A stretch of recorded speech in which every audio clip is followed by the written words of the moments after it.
Good afternoon, everybody. My name is Kyle Smith, along with Gary Zahara. It is 12:50 p.m., which means it's about some time for some high school football. It's Class 7A, the round of 16. Winner advances to the quarterfinals. Loser, all you get is orange slices and juice boxes. The band back together, Kyle. Good Great to be with you again. That's right, 7A playoffs. This is a big game. Downers Grove North, the favorite. Fenwick. Talked to both coaches this week. Fenwick came off a win over Brother Rice last week. Scrappy game that you broadcasted. Fenwick's obviously going to have to clean up the game if they're going to have any success beating Downers Grove North today.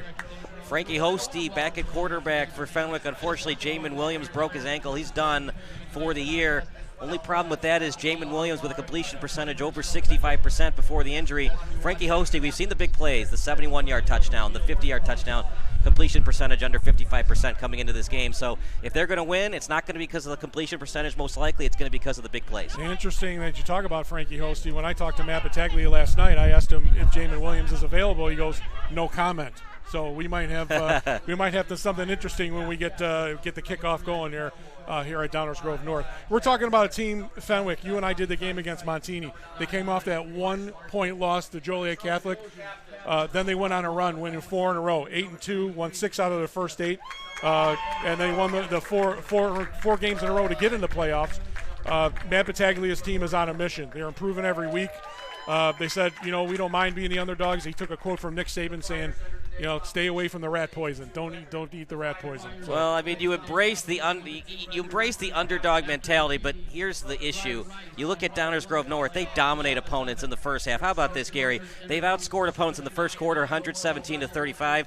By the second quarter, it's almost game over. 159 to just 7 points given up in the second quarter. If Fenwick has any chance to win today, they got to find a way to either win the second quarter or keep it close by halftime. You look at the points per game offensively for Downers Grove North. They take care of the game in the first half, and then you look at the second half, they're outscoring their opponents 38-9 in the game. So in the second half, the offense dials it down and lets the defense have a run at the offensive squads from their opposing players. We got a couple of guys going D1. The quarterback for Downers Grove North, Owen Lansu, going to Minnesota, and of course everybody knows about Nate Marshall, the 4-star recruit, going to Auburn. He'll play on both sides of the ball today. He was a little banged up in that game against Brother Rice, but he's good to go. See him at wide receiver. Maybe they'll use him for some fly routes. Owen Lansu and the head coach Joe Horeni and this team got bad taste in their mouth as the runner-up last year to the champion Mount Carmel, but they had a dominating 34-7 win over Wheaton Warrenville South last week. 16 for 21 for 216 and 2 touchdowns. Opened those touchdown drives to 5 different wide receivers and ended the game on a 27-0 run. So they're on a mission this year. And I talked to Joe Horeni this week. He said the offense and defense are similar in their characteristics, physicality. The kids are smart. But the offense this year has more contributors than they did last year. The defense was taking over for them last year. Now it's the offense complementing the defense. It's a DGN team that was in the championship game last year. Not only were they in the championship game last year, Gary, they dominated all the way to the championship game last season. Look, it's been a very fun year for Fenwick. I'd like their chances a little bit more if Jamin Williams was starting. Frankie Hosty, the completion percentage, iffy last week. The turnovers, not good either. A pick and a fumble against Brother Rice. I like Downers Grove North, 28, Fenwick 14 today. Well, when I talked to Matt Battaglia, it's like we're the underdogs. Nobody's given us any chance. Their special teams is big. I give the special teams edge to Fenwick. And we're talking about guys like Jack Paris, who could play both sides of the ball. Jack Paris plays linebacker. He also ran last week for some key first downs in that 12-7 win over Brother Rice. But you also got Nate Marshall. You talk about the Auburn commit. 4-year starter. He's a game interrupter. He's a guy who can cause some problems. So Downers Grove and Joe Horeni, when I talked to him this week, he says, we got to know where number 9 is on the field at all times. So we're going to take a break, and National Anthem coming up next here on the NAFHS Network.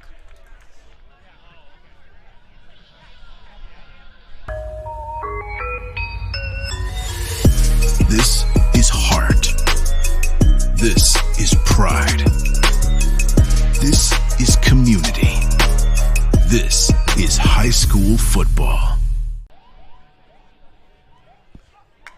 You want to talk about...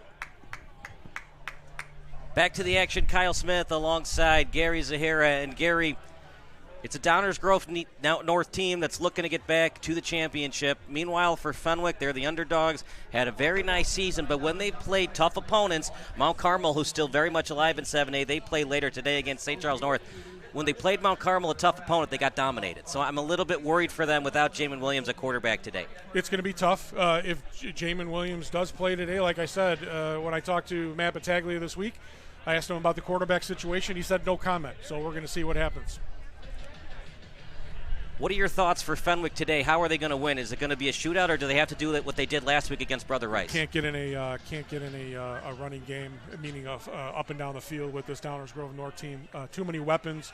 Head coach Joe Herreni wants to use this four-headed monster. He says his running game is going to set up the passing game for quite possibly, and this is obviously maybe biased, Owen Lansu, the most accurate passer in the state of Illinois, and that's why he's going to Minnesota. Final thoughts about the game, Gary, today as Downers Grove North, once again, a couple more wins away from going back to the championship game. Meanwhile, Fenwick looking to get back to the quarterfinals for the first time since 2021. Fenwick's going to have to establish that running game, get some of those quick passes. We've got a little bit of a breeze here. It's coming out of the northeast, going northwest, actually. Cloudy skies, perfect setting for football, but maybe the wind is going to play a factor, especially in the kicking game. And in the kicking game, Fenwick's kicking game and their special teams gets the nod today. So we're going to take a break, and the national anthem and more public address announcements coming up next on the NFHS Network.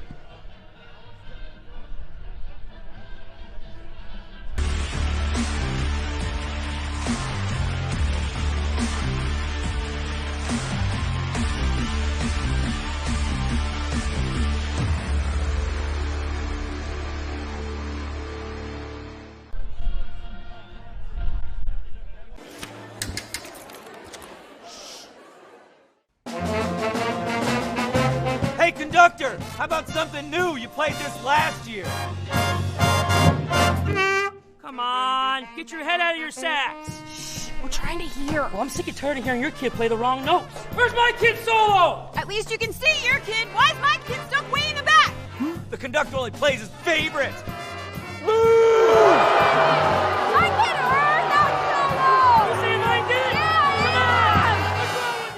In the northeast corner of the stadium for the playing of our national anthem.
If you can't get pumped up for football after that national anthem, you won't get pumped up at all for any football games. Well, we're close to a full house here at Downers Grove North. And when we talked about the offensive prowess of Downers Grove North, let's look at the defense of Fenwick.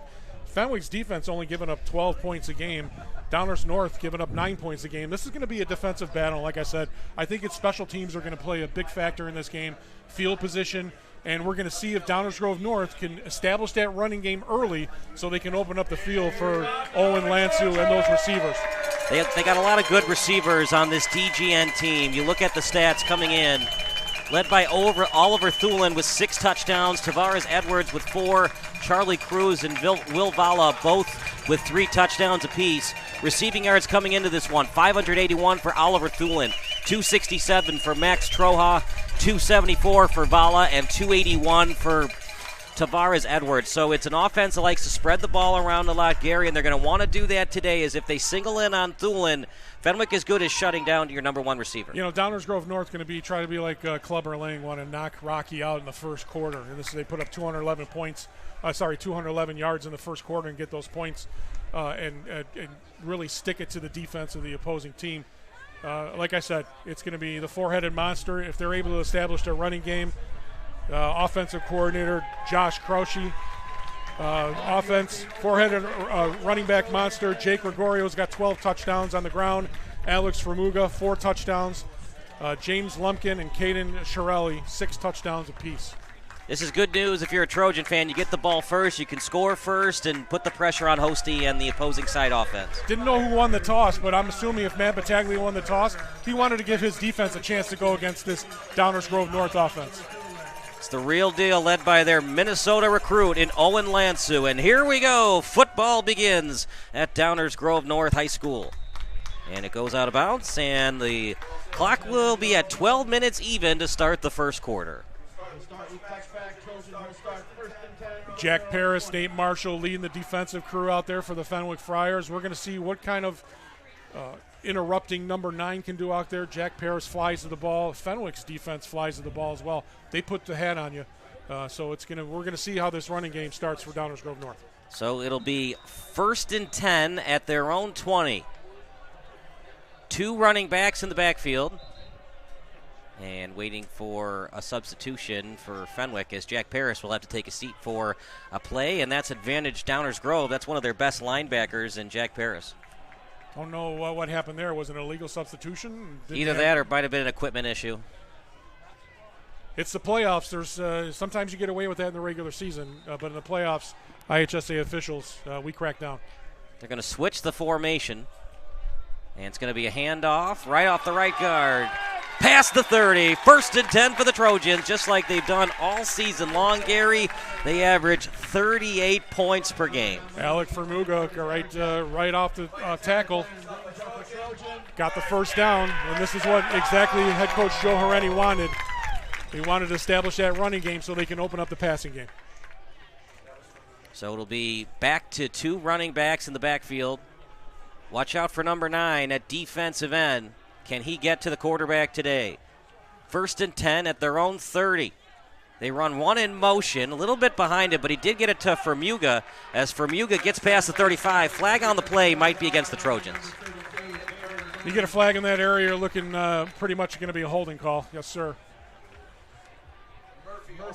So, Gary, what are you trying to do as an offensive lineman? You know the play calls a screen. The whole point is to get your playmaker out in space. You're actually looking for your playmaker to make a move out in space. You want to block, but it's not really a blocking type of play. It's a timing pattern. You got to get out there quick enough and then get that angle. Because when you get inside and start pulling, when that defender starts moving and when you hold them back from moving, that's an automatic flag. That's 100% of the time. Sometimes, if you get beat on the play, it's better to just let him go past you instead of pulling down that jersey. It's going to be 10 yards backwards every time. This Fenwick team got good tacklers. You got guys who will pursue the ball.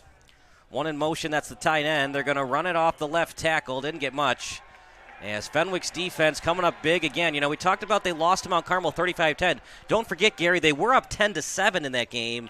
And the offense just couldn't put points on the board. And when you play a team like Mount Carmel, led by their quarterback commit, Jack Elliott to Vanderbilt, you're just begging to be beaten. Nice pursuit there by the Fenwick defense as they read that play, blew up the blocking set.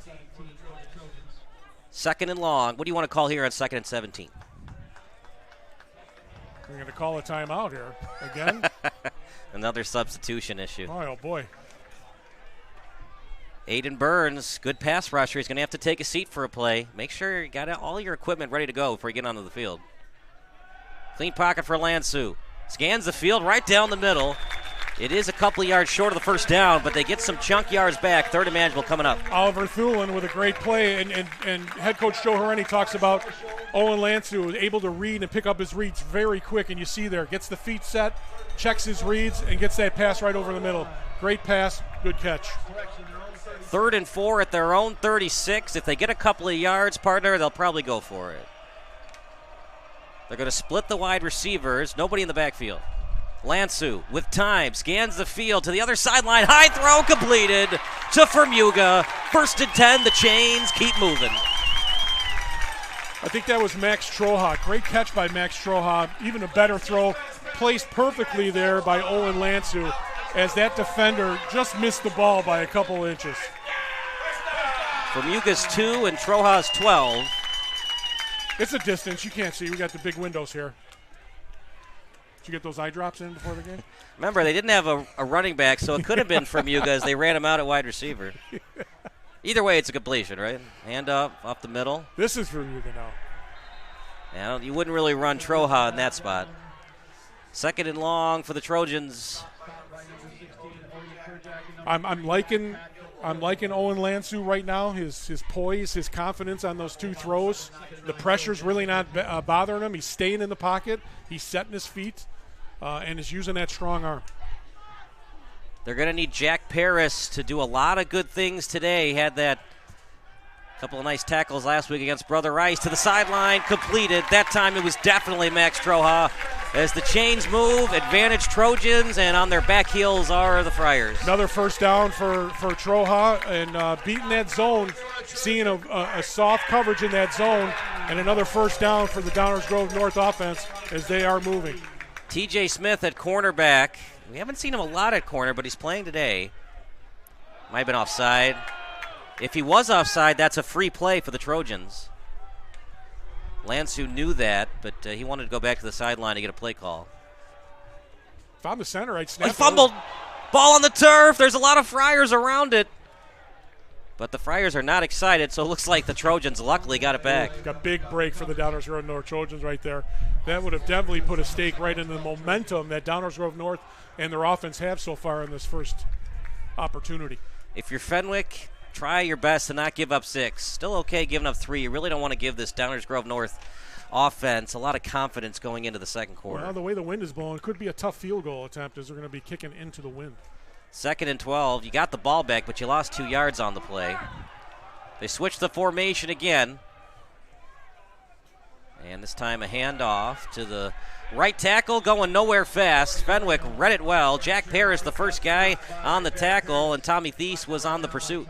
Jake Gregorio only be able to pick up a yard there as the defense for Fenwick is now tightening up, and you're seeing how they attack the ball, led by Nate Marshall and Jack Paris.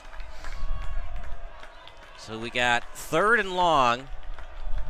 Did not gain a yard there, so 3rd and 12. And the way Downers Grove North runs their offense, you're going to need your cornerbacks for Fenwick to make a lot of tackles today. Lansu was fabulous last week, just 5 incompletions as he passed the ball to 5 different receivers. 3rd and long. Lansu with time in the pocket, drop-off pass, and he dropped it. Would have been tackled immediately if he had caught it. He tried to get it to his tight end that time. And it's his tight end in 86, Nolan Montague. Okay, Coach Kyle, do you go for it or do you try to pin him deep? Looks like Downers North are going to go for it. I didn't like what I saw from Frankie Hosty last week. I have confidence in my defense. If we don't convert, I don't think Frankie can go down the field to put 7 on the board. But that's what I saw last week. We're a new game today. Even if they get 5 or 7 yards here, this is good. You're still a little bit deeper in your territory. Don't have to throw it right at the chains. You could give it to your playmaker in space and see if he picks it up with the ball in stride. Lansu with time. Lansu pump fake over the middle. Dangerous pass. Flag on the play will most likely be on the defense. And that was a pass that wasn't catchable, and I don't know if it was because he pulled the receiver down or that ball looked a little too high for me. See, that's a good point, Gary. If it's uncatchable, that's more of a holding call than pass interference.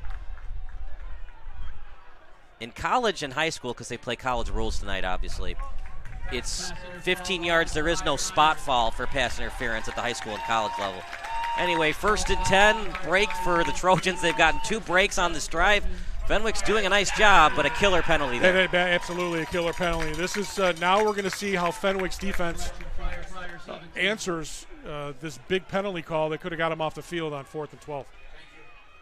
Switch the formation again. They're trying to confuse the Friars. Handoff, up the middle.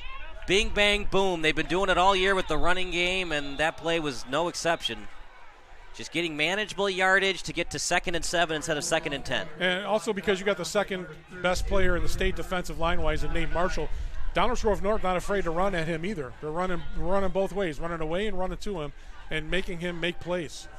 It's a way to tire out a guy is to keep going at him and make plays. You know, we talked about how dominant they are in the first half. If this game is close, here's an interesting stat.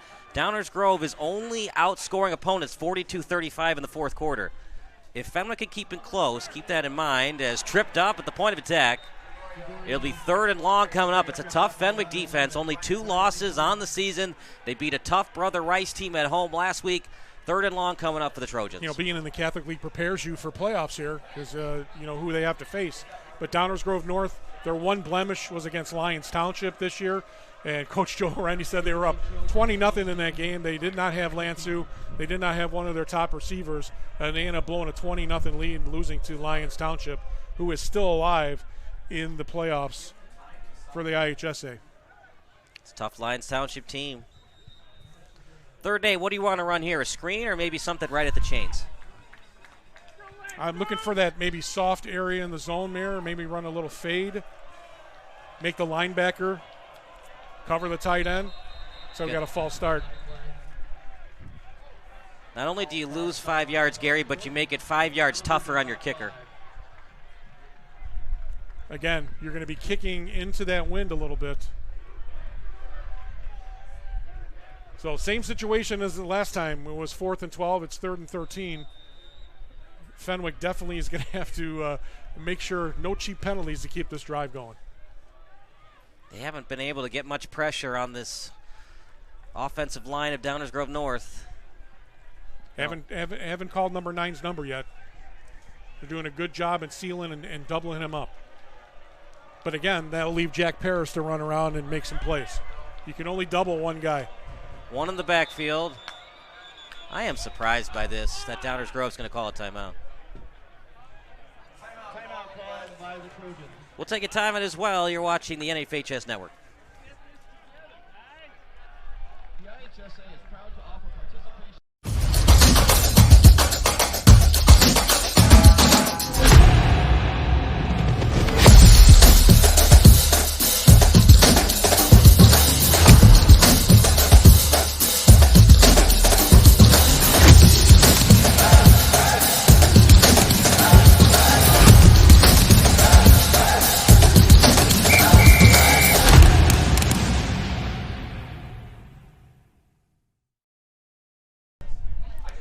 We're back at the action. I'm Kyle Smith alongside Gary Zahara. If you miss any of the action, just hit the rewind button. You can watch as many times as you'd like.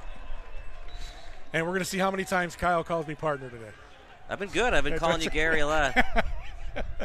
It's not short for something, right? It's not Gareth. No. Yeah. Gerald. No, I've been called a lot worse. So 3rd and 13. What do you want to run here? If you get 5 yards, you could consider going for it. Again, I think if you get 5, 7, 8 yards here, you're in good shape to either go for it and take a chance and pin the Fenwick offense deep. Out of the pocket. It was a really tough throw. Put it where only his wide receiver could get it. Intended target was Thulin. Nice coverage by Smith. 4th and 13 at the 20. If you try to kick a field goal, it's a 37-yarder. You could do a pooch punt or you could go for it. Looks like he's going to go for it.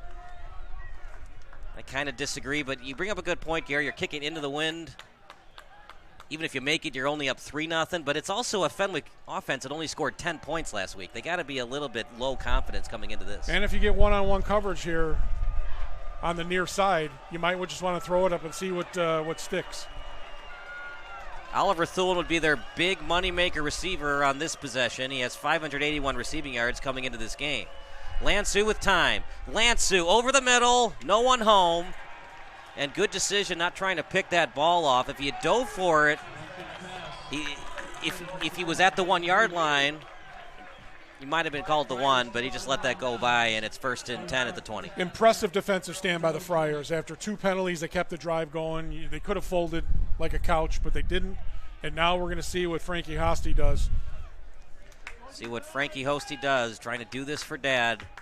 Had an excellent game against Carmel Catholic. The completion percentage, a little bit worried about it. How does he regroup today? The big plays have been there for Fenwick when he's the quarterback. Jalen Morgan up the middle, and Morgan gets manageable yards. He's been their go-to running back ever since, unfortunately, Nino Zamir tore his ACL in training camp. It's unfortunate his dad passed away from a battle of cancer, but you know what? Grief, gets you motivated. Yeah, we saw that Monday night game. Brett Favre unfortunately lost his father, threw 4 touchdown passes that night. Granted, it was against the bad Raiders, but still, 4 touchdown passes, still 4 touchdown passes. Well, it is the Raiders. So. Yeah, they've been bad for quite some time. 2nd and 6. 1 in the backfield. Try to draw him offside. The more that Fenwick advances in the postseason, these teams are not going to fall for it. Jalen Morgan up the middle, not much. 3rd and manageable. It's decision time for Matt Battaglia. Do you try to get the ball downfield, or do you just run a little screen pass to your wide receiver and see if they can pick it up? Well, Downers Grove North cornerback, we're going man-to-man here. You got man coverage on the outside. Maybe take a shot. Fenwick has not been to the quarterfinals since they won it all with Caden Cobb at quarterback. Almost got the Trojans to jump. They are excited. This Downers Grove North at defensive end is Ethan Murphy, as well as Joe Edwards. Bad snap. Hosty with time. Treston Smith right at the chains. And that's the problem with those bad snaps, partner. If it was a good snap, it would have been a lot easier of a conversion. Made the play. First down. First and 10 Friars. Excellent recovery by Hosty. A better catch as well. Thulin was late to get over to Romeus, and that's something that Hosty needs to be better at. When you see your cornerback having trouble getting onto the coverage, get the ball snap quicker. Hosty with time, down the middle, splits through the D, completed. Raphael Stewart, 1st and 10 and more for the Friars. A lot of time. If Fenwick's offensive line is able to give Hosty a lot of time and you're able to get those plays, it's going to be a long day for Downers Grove North. Great throw. Hosty. Didn't have to slow down on that one. The completion percentage has been suspect at best, but he can do this with these big plays, something that Jamin Williams struggled at this season. This is a team that Matt Battaglia says they are not intimidated. Matt Battaglia has been with these guys since 7th and 8th grade. When I asked him when he compares the championship team back from 3 years ago, he says, well, he's known these guys since 7th and 8th grade, so it's a super cohesive unit. Is there a flag or a timeout? Flag on the play. Just want to let the listeners know that's not me with the cowbell. We don't have sound effects here on the NFHS network. Christopher Walken might be at the game. He wanted more cowbell. It's not Eric. He's not pushing the cowbell button, that's for sure. I assume you've seen that Saturday Night Live skit? Yeah. Got to have more cowbell. 1st and 15 of the 26. They're doing whatever they can to rattle the Friars. It hasn't worked thus far. It's rattling this broadcast right now. Hosty with time. Hosty, here comes the pressure. Really nice rush that time for the Trojans, but do you blame Hosty? He had time to throw, and he stayed in the pocket way too long. That's the man, Aiden Selecki. He's one of the big defensive guys, came in, make a big sack. He's the guy who can disrupt it for Downers Grove North as well. It's something Hosty's got to be thinking about, timing it in his head. 1,000, 2, 1,000. Get to the left. Offensive line was pretty good. Protection was pretty good there. 4 sacks on the season for Aiden Selecki in the regular season, and that's 1 today for him. Out of his 32 tackles during the season, 12 and a half of them for loss. Hosty with time. Looks downfield. He beat his cornerback to the end zone. Underthrown. Did he come back to the ball? No flag. Wow. The thing is, Gary, if you move your head and you try to swat at the ball, the defender has every right to the ball as the wide receiver does. I did not see that defender turn his head. I think that would have been a close call. I think NFL, you might have got that call. So it looks like that type of play right there, officials are going to let him play. If they had called it, like we've talked about earlier, it's not a spot foul, it's 15 yards. It helps Fenwick, but it's not as brutal as it is in the NFL. No. Where the ball's automatically at the 1 yard line. But again, I like that Fenwick's taking shots and challenging these cornerbacks for Downers Grove North. 3rd and 22. You got to get at least 10 to even consider going for it. Hosty with time, looks downfield and short pass. And he was open too. Weston Woghop was there if he had not gotten it to his wide receiver. I think that in route, I think he went a little too long. I think if he cuts that maybe 4 or 5 yards in, he's got that pass. It makes it more manageable. And now we're going to have a field goal, which I think is an advantage here because, like I said, now the wind's at your back. Wow. Well, they have the field goal unit in here. It might be a direct snap. They're going to kick it. Noah, sir, the kick. Wide right. Looks like he had the distance, but he just pulled that to the left. Yep.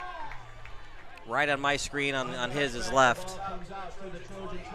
And in high school, it's automatic touchbacks. There is no where the holder is like at the college and NFL level. As we talked about in the beginning of this broadcast, it's going to be whose defense is going to break. You're going to bend. You're going to flex. Fenwick stopped them on on Downers Grove's initial drive, and now Fenwick stopped on their drive as well. So this is going to be one of these games. I don't think we're going to have 38 points for Downers Grove North today. They've had opportunities to put the ball in the end zone, but they couldn't convert on their first possession. Up the middle. I was a little bit surprised by that play call to do that field goal because a million bad things can happen in the kicking game in high school. It could get blocked. It could be a bad snap, but they trust in their special teams unit on field goal attempts. Did you want to pooch it and try to get inside the 10? That's what I would have preferred. But this is Owen Lansu. It doesn't matter if they're at the 5-yard line or the 20. They're putting points on the board.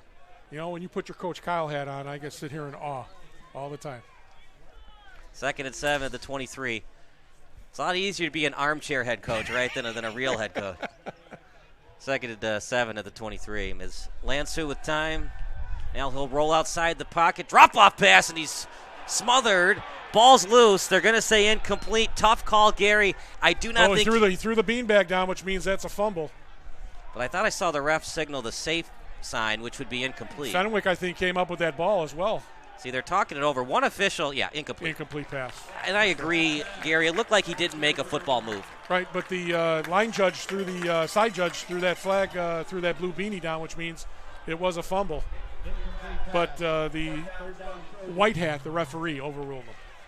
Yeah, he had a better angle on it. Big third down for this Downers North offense right now. You gotta work on holding on to that ball. They fumbled it earlier, almost fumbled it there. 3rd and 7 at the 23. Lansu with time. Lansu going downfield with it. Thulin completed. Ball placed at the 35. They come back to the ball beautifully. Olin Thulin. Oliver Thulin showing why he's their leading receiver coming into today. And again, Owen Lansu with his reads and his setting his feet, finding the soft spots in that zone. One in the backfield. Only time they lost, it was a 20-point lead they had over Lyons Township. It's been a dominant Downers Grove North team. Left a bad taste in head coach Joe Hereni's mouth on that one. They have a good running game, too. Gregorio had 3 touchdowns in a game. Chirelli had 4 in another game. Getting outside the pocket is Lansu. No one home. He was outside the tackle box. Looks like their receiver within 10 yards, so they're not going to issue the intentional ground. And guess who had the pressure on that one? Number 9. So it looks like he's establishing himself here. Getting to the quarterback, especially when they roll out. If he's in the pocket, he seems to be okay. When he rolls out, you got Nate Marshall coming at you and possibly Jack Parrish. Yeah, they've got nice protection, this Downers Grove North offensive line.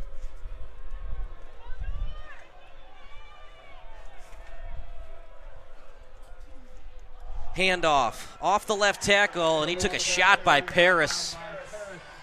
3rd and long coming up. I know you want to be aggressive here, Gary, but at the same time, you can't afford an interception either. Boy, Kyle, I'm looking at this Friar defense, and if you're going to, tell me who I'm picking right now, Friar defense is controlling this game so far.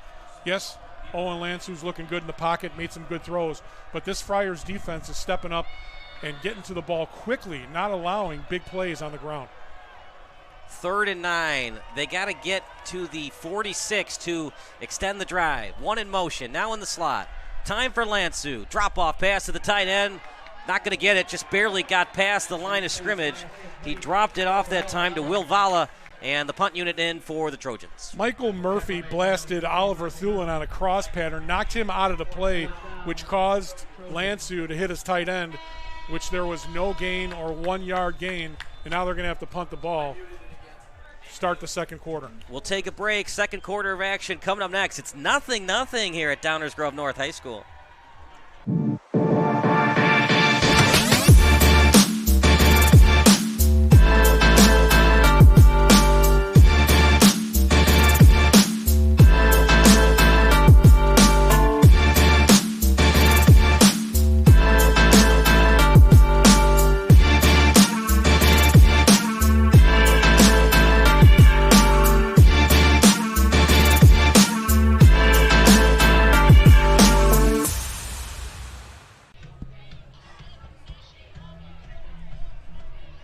Back to the action, Kyle Smith alongside Gary Zahara. It's 0-0 here at beautiful Downers Grove North High School.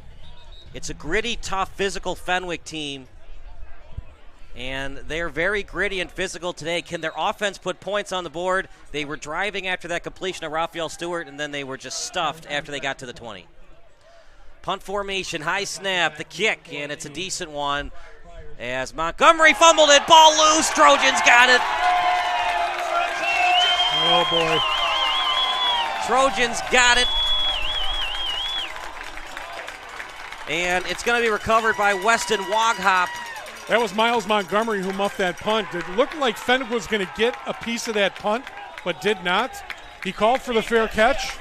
When you call for the fair catch, you just got to concentrate on catching that ball. You've got to catch that ball.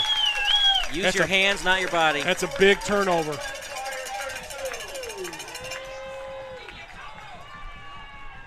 This is not so much pressure now on the Downers Grove North offense. This is we're going to see how Fenwick's defense reacts to that turnover and how they can answer. They got to be tired. They've been on the field a lot today. That's kind of like the Bears defense. Always on the field. Handoff. Good penetration up front. Marshall finishing the tackle. But, man, this Fenwick offense and Fenwick special teams, the Fenwick special teams especially, fumbled punt, missed field goal. It was a tough field goal. It was a 48-yard attempt. It was no chip shot, but actually 50-yard attempt. But you got to find ways to put points on the board if you're going to win today. But, again, it's the Fenwick defense. They're not breaking. They're, for me, it looks like they get stronger every time something happens in the negative for this offense. 2 in the backfield, 2 wide receivers to the right. Lansu. Handoff for Muga to the edge. Short gain as just that ferocious Fenwick defense. Patrick Gilboy finishing the play. 3rd and long again. I mean, it's tough for Downers Grove North's offense today. It's 3rd and long every possession, it seems like. I think they're expecting Fenwick to miss tackles when they're making their moves, but Fenwick right now, we did that game against Montini. There was a few missed tackles. This team right now can't get them. One guy's wrapping them up, and then everybody comes after him.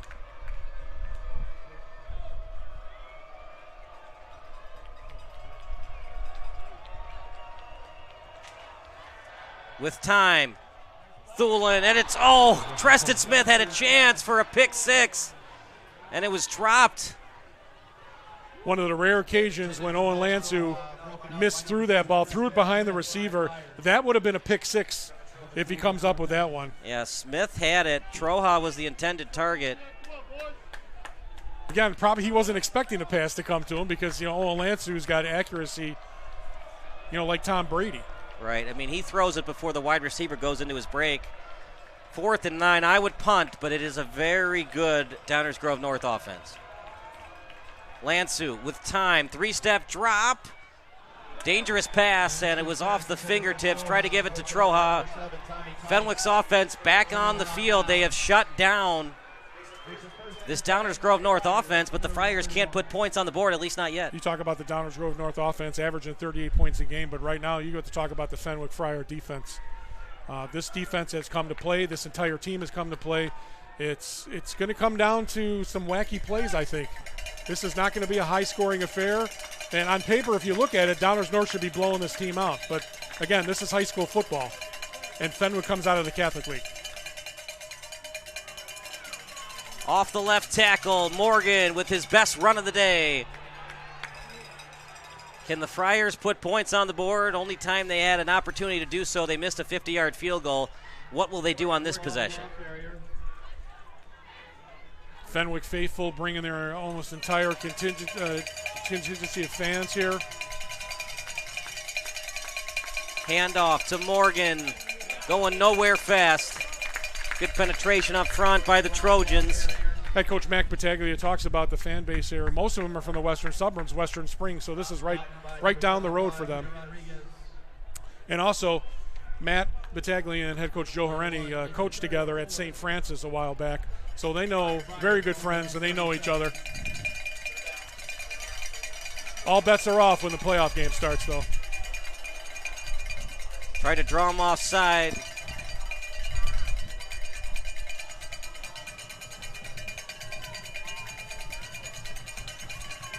And it's going to be 3rd and 4 at their own 37.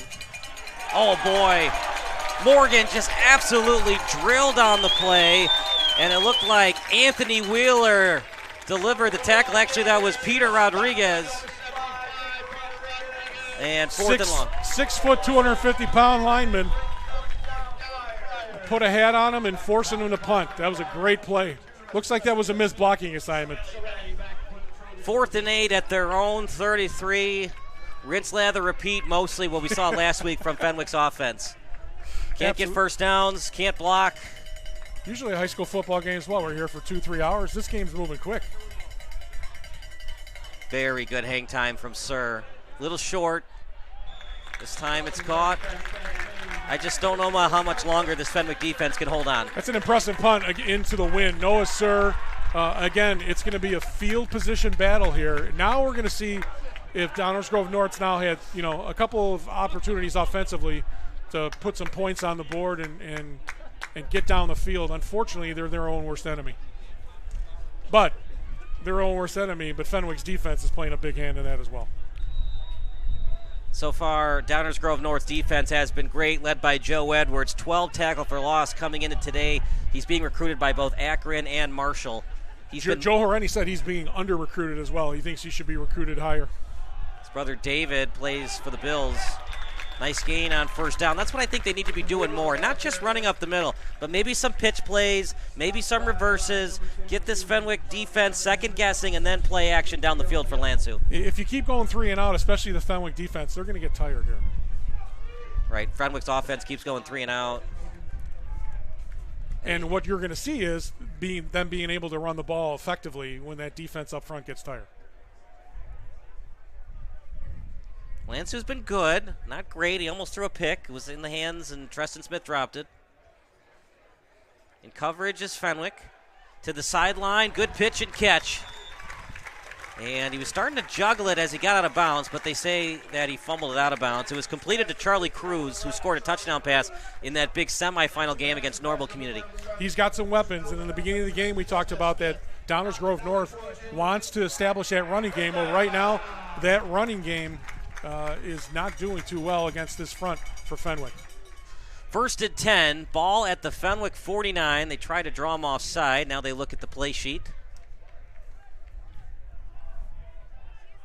And some of those might not actually be plays. They're just audibles to get the defense second guessing. There's a nice handoff from Muga. I see some of the posters they're holding up the plays. You got an Air Jordan symbol there. I think you got the Joker. Yeah. You got an Apple symbol. Nice. When Peyton Manning said Omaha, sometimes it was an audible. Sometimes it was just nothing to get the defense to second guess what was going on. Just don't show the picture of offensive coordinator Shane Waldron. Might have to kick him out of the game. 2nd and 7 at the 46. Almighty. 4 and 4. Aren't they 5 and 4? No. Clean pocket. Lansu. High pass. Nice catch. It was in double coverage. It was a lightning pass. High velocity on it. He's got accuracy, but these receivers have some good hands.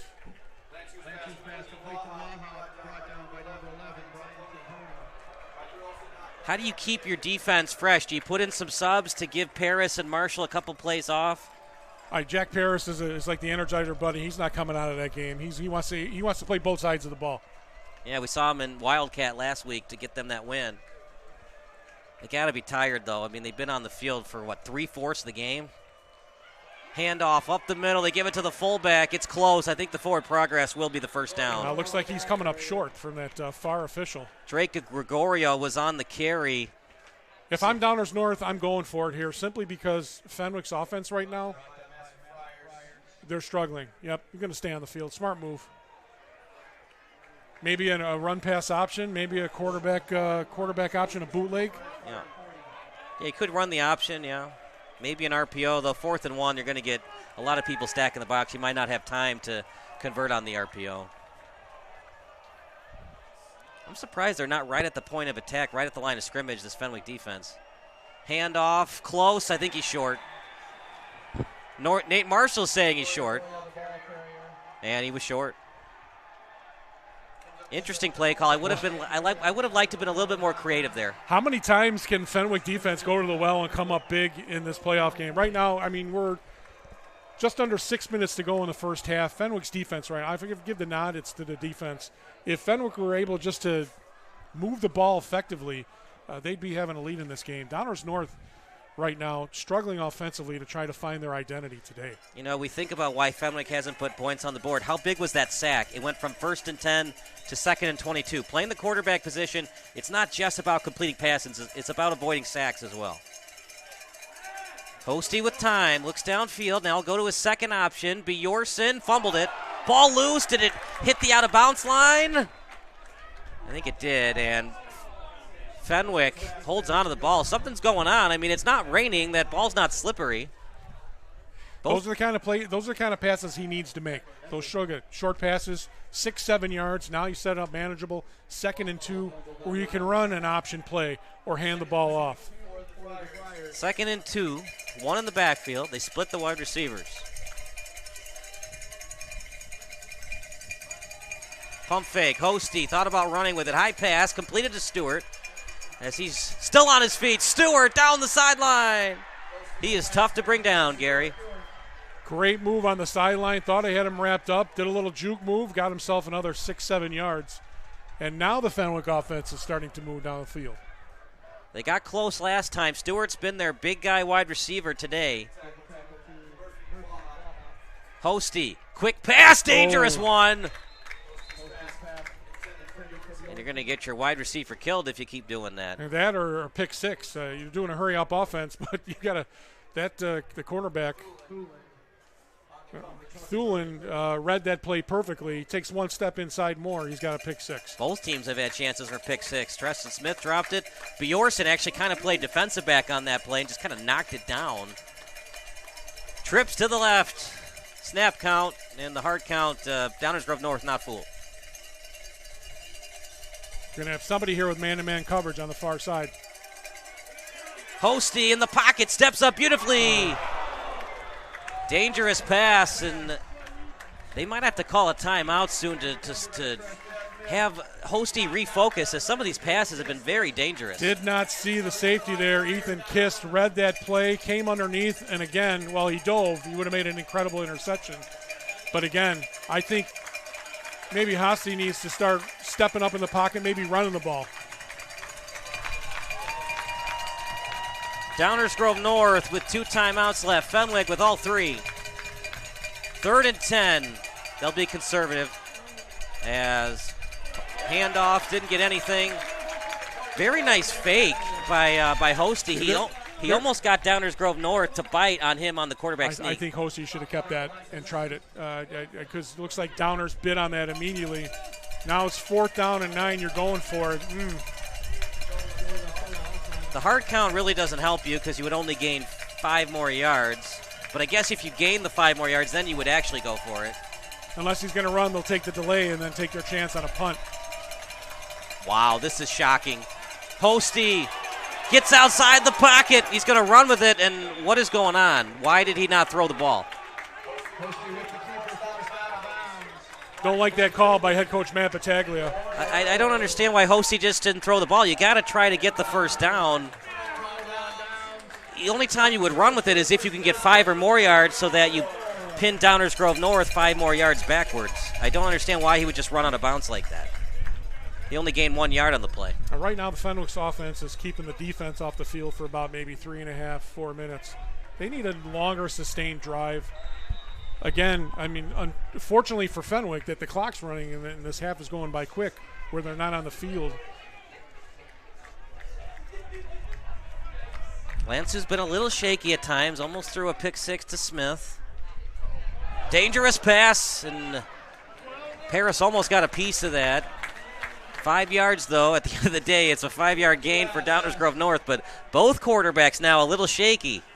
Excellent block by getting Paris out of there, because if he doesn't get touched, he catches that ball and he's gone. We saw Thies last week with the big pick on 4th and 2 against Brother Rice, so it's not just Smith who can catch the ball on picks. They got other guys that are they got good hands on defense.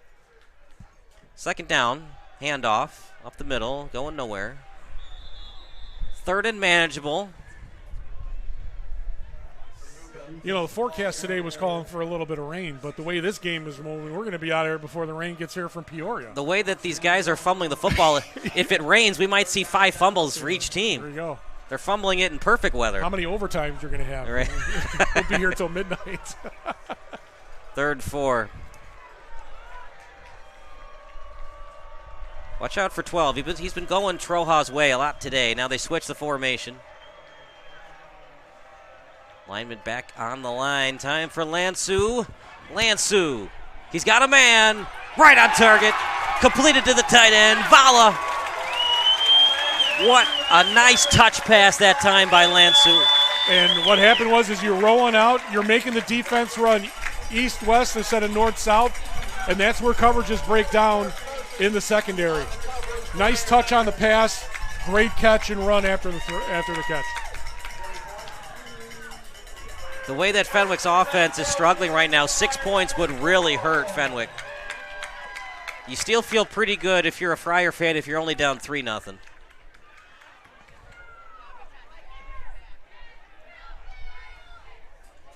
Lansu, plenty of time. Lansu scans the field to the sideline, no one home.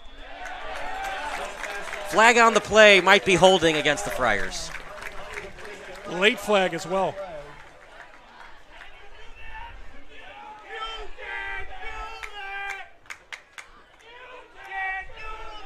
It's nice to have a target at 6'3", 210 to throw to as well. The Bears have that, but they don't know how to get it to him. Well, because his name's Shane Waldron. That's why. You're gonna get me in trouble with the NFHS. I think there's some Bears fans of the NFHS network.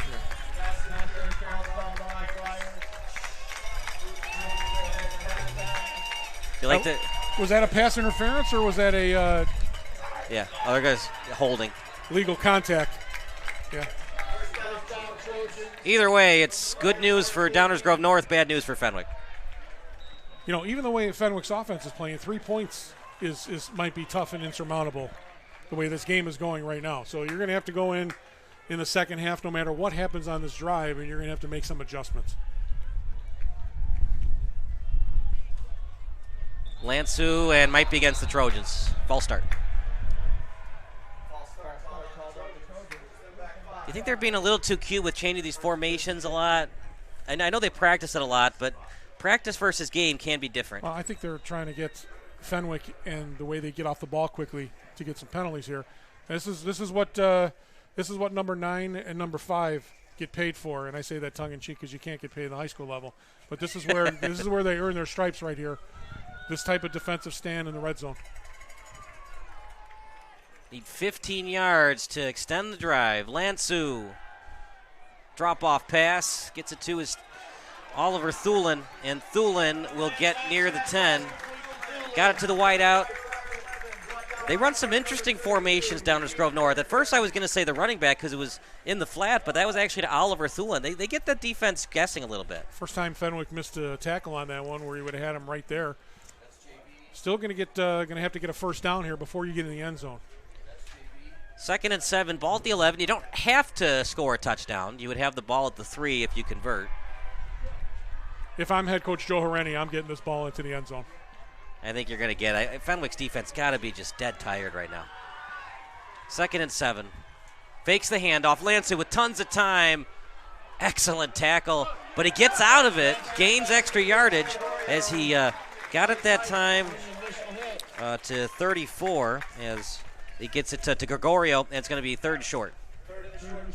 And he threw it just a little bit behind him there. If he would have let him, yeah, the tackler was right there, possibly could have got him, make one move and get closer to the end zone. Now you got 3rd and 1 or 2, 3rd and a long one. Yeah, whatever 3rd and a long one or a 3rd and a short 2. I was told there would be no math today. Yeah, maths is not good for me. I formation. Handoff. Close, but he's short. Obviously going to go for it. Last time they did a shotgun run. Let's see if they do a play action here. Big hit by Jack Paris again, and that's what I'm talking about. He's getting to the ball, 4th and short, absolutely. I don't know. Do you go under center here and you sneak the ball? The Tom Brady play? I mean, we're talking inches here, so I would go under center. And then again, he might burn a timeout as well. You don't have to, but just let it go to 1 second on the play clock. We do have the play clock here at Downers Grove North High School, so we're at 8 seconds right now. And see if they just wait for it to be 1 second, then they'll call the timeout. This is an impressive field with a video board. I heard this is a brand new turf as well, 1-year-old. Of course, I'll be here a couple times this year for basketball, refereeing, so season's already started college-wise. But on the 23rd, man, it's pedal to the metal all the way to June 2nd. You might want to be reffing football instead because it might be 60 degrees still on November 23rd. Last year during Thanksgiving tournaments, I was wearing short-sleeve shirts to my game. This is insane how nice this weather has been. Full house here for Downers Grove Northside. Like I said, Fenwick bringing probably the whole school and their parents from the western suburbs. It's a fun team. If Fenwick's going to win, like we've said before, and we'll say it one more time, you got to put points on the board. You got to put at least 21 points if you're going to win, and they have 0. You want 21 points, huh? Oof. I don't think it's going to be that close. I think I'm looking at a 6-3, maybe a 9-6. I think eventually Downers Grove North is going to burst break them through. down. Yeah. But listen again. Matt Battaglia and this team is a never say die attitude. They're scrappy. These guys have been together since 7th and 8th grade. They've got something to prove. 4th and short. Gregorio looks like he got it. And the Friars are not even arguing the spot. So it's 1st and 10, 1st and goal coming up. Ball on the 3. The clock starts now. DGN does not have to call a timeout if they don't want to. They got one left. If I'm Fenwick, I'm not burning any timeouts here, even if you get a sack for a loss or a tackle for a loss. Yeah, force DGN to call their last timeout. And keep that clock running. Lansu handoff. Gregorio, touchdown. Touchdown, Trojans. You knew eventually that Fenwick's defense would have broke down. Offensive line controlled the line of scrimmage on that drive. One quick step off to the left into the end zone, virtually untouched. And like you said, partner, touchdown is big. Could be insurmountable the way the Fenwick offense is playing. Are you surprised they're not going for 2? Maybe put a little bit more gas on the fire? No. Simply the way Fenwick's offense is struggling and Downers Grove North's defense is starting to flex its muscle. 7-0. We'll take a quick break. It's Trojans up by 7 points here on the NFHS Network. Going to college for esports feels amazing. Growing up, it's something I never thought would happen. My family never thought it would happen. And then within 2.5 years, here I am. He's actually a madman whenever it comes to playing on the sticks. He's going to be the first one that pursues this into an academic career. Me getting an esports scholarship could show other students that it's possible for them too, as long as they put their mind to it and put some effort into it.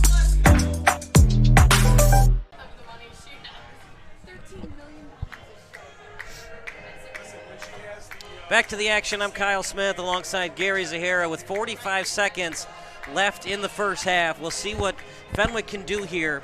As, partner, Fenwick's got all 3 timeouts. They can't really do much offensively, but you still have to be aggressive because you don't know how many more possessions you're going to get in this game. Well, again, 45 seconds left. No, I don't think you take any chances. I think you run the ball. If Downers Grove North is going to take their timeouts, they've got all 3 of them. Yeah, so you're going to need a first down. No, Fenwick's got all 3. I'm sorry. DGN's only got 1. Right. So if I'm Fenwick, don't take any chances. Remember, clock stops briefly on a first, so you don't really have to start calling timeouts until you get past midfield. Unless they get a big return here, I'd say take a knee. See what they want to do. I think they'll be aggressive. Nice kick. Gets it to the 5. Montgomery will return it. Past the 20, early flag. And early inclination is it's against the Friars. Like I said, my friend, take a knee. Now you got no choice if you're back at to the 10-yard line. It was right away. Now, he called it right away. Do you think Downers Grove North might have lined up offsides on the kick? Holding on Fenwick. Yeah, holding on Fenwick. The other thing, too, though, if you're aggressive here, maybe Hosty gets some confidence in the second half. He did almost throw a pick twice on that last possession. Again, I'm not saying that if Matt Battaglia takes a knee here that he's got a defeatist attitude, but I think you just, take your 7-0 lead into the halftime, make your adjustments, and come out. Outside of that completion of Stewart, just not a lot of confidence for this Fenwick offense. Stewart also broke one, went down the sideline. They're going to pass. Hosty, one-on-one down the field. Might have been picked. It was. Picked off. Downers Grove North. And it was picked off by Caden Chirelli, the 5'9" defensive back. Like I said, you're throwing in their double coverage. You're throwing into the wind. That ball died. It's a nice spiral, but it had no distance to it. Wind slowed it up. And now, if I'm Downers North, now I take a chance because you got the lead. Again, should have taken the knee, going to halftime with a 7-0 lead, because Downers Grove North offense is explosive, especially if they get 20, 30 yards on this play. And you didn't have to throw it downfield because, like I said, you have 3 timeouts, and clock would have stopped briefly on the first anyway. But here we go, ball near midfield. They got 1 timeout left, too. See what they want to do here on offense. Lansu with time. Lansu in his progressions gets it to Troja. Troja will get out of bounds. Way too much separation there, Gary. I'd like to see a little bit more push from these defensive backs of Fenwick. Yeah, a little playing off there in a zone coverage. What Lansu's going to look for is going to look for that soft coverage in that zone and throw the ball there. Get the hurry up, get a spike, and get a chance for either a field goal at least. Got to get to the 20 to consider the field goal. Lansu, he drops it off. Was there a receiver near? He did. I don't think he got it to the line of scrimmage, so that would be intentional grounding. He's lost it down 2, by the way. There was an intended receiver, but he didn't get it back to the line of scrimmage.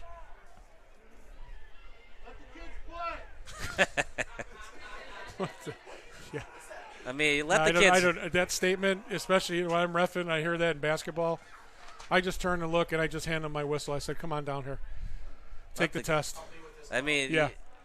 I got an extra shirt in my bag. Let the kids play. I mean, but if you didn't get it to the line of scrimmage, you cheated. So you got to call a cheater, right? They're going to pick it up.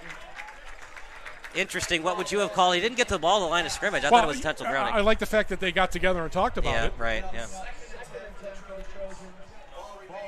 And the reason why intentional grounding is such an important call, because if Lansu is about to get sacked, you want to throw the ball away so that it stops the clock at an incompletion. If you get sacked, you would have had to burn your last timeout. I think you got 2-3 plays, including your timeout, with 21 seconds to get some points on the board here. Got to get at least 20 yards to consider the field goal. It'd be if you got to the 25. Again, he's kicking with the wind. Yeah. Lansu to the right. Lansu with time. He's got a man right on target to Thulin. Got to the chains. Let's see if they spike it. Love that accuracy by Owen. They're going to do a call instead, and spiking it. And did Downers Grove North call their last timeout? Timeout called by the Trojans. We'll call it. They'll take a timeout as well. You're watching the Trojans against the Friars here in NFHS Network.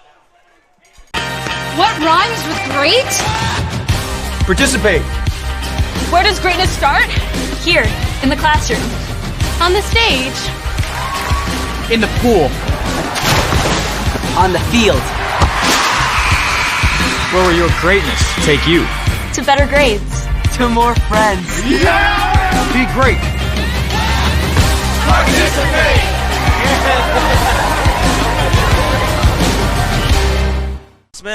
Kyle Smith alongside Gary Zahara with 11 seconds left. Are they going us, Kyle? I don't know, but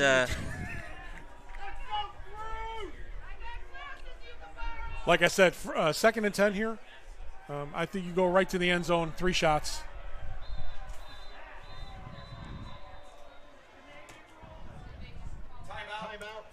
And the Friars call a timeout. We'll stick with the action.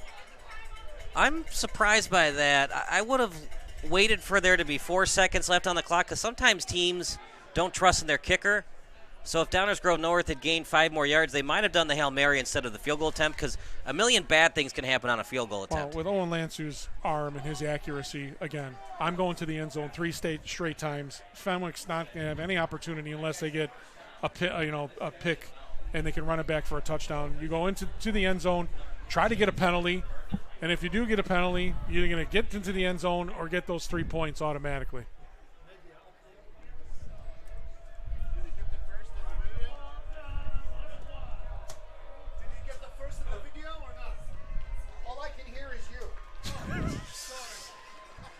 Third and 1, ball at the 29. The other problem is, Gary, you don't even have the first down yet, so you got to get the first down to keep the chains moving. And Trojans have no timeouts here. Cannot get sacked. Lansu with time. Lansu down the field. Smith had it and then dropped it. 7 seconds left. You either kick the field goal or you do the Hail Mary. Long kick. It would be a 46-yarder. Try it, yeah. 2-possession lead would be a killer for the Friars of where their offense is struggling. 10 points, especially if they don't make some key adjustments. Fenwick missed a 50-yarder. Can Downers Grove North make a 46-yarder? The offensive line for Fenwick has held off the pressure for Downers Grove North for the most part. They've got a couple sacks, but again, you need to have a sustained drive coming out in the second half. It'll be Macaskill to kick. 6'2" kicker. Good snap. The hold is there. The kick. And it is wide left. And that will do it for the first half. Fenwick will just take a knee. All right, there's a pattern here going with the wind. Everybody's kicking that ball, and it's going to the left. So you might want to move over, try to kick that ball closer to the right goal post and let the wind take it in. Yeah, I think because it was a 46-yarder, I think it was the right call because you would have made it 10-0 if you had made it. If it was a 50 or more yarder, I think you do the Hail Mary. But because it was less than 50-yard attempt, I think it was okay to kick it. Some of the bracket scores in 7A already. You got Bradley Bourbonnais, a shock here. Chicago Whitney Young, number 1 in 7A, blown out 42-0. So it's going to be Lincoln Way Central and Bradley Bourbonnais in the quarterfinals in that upper bracket. The winner of this game will face the winner of Lincoln Way West and Batavia. Quincy is going to take on St. Rita in the bottom bracket. St. Charles North and Mount Carmel. And Normal beat Prospect yesterday 52-49 in a shootout. So St. Charles North and Mount Carmel will face winner of that game will face Normal Community High School. That must have been a really exciting game at Normal High School. We'll take a 5-minute break, then we'll give you some halftime analysis. Trojan 7, Friars 0 here on the NFHS Network. This is heart. This is pride. This is community. This is high school football.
Depends on where the game is and what day. We're in halftime, and I'm Kyle Smith alongside Gary's Hair. A beautiful day for football. The hot dogs.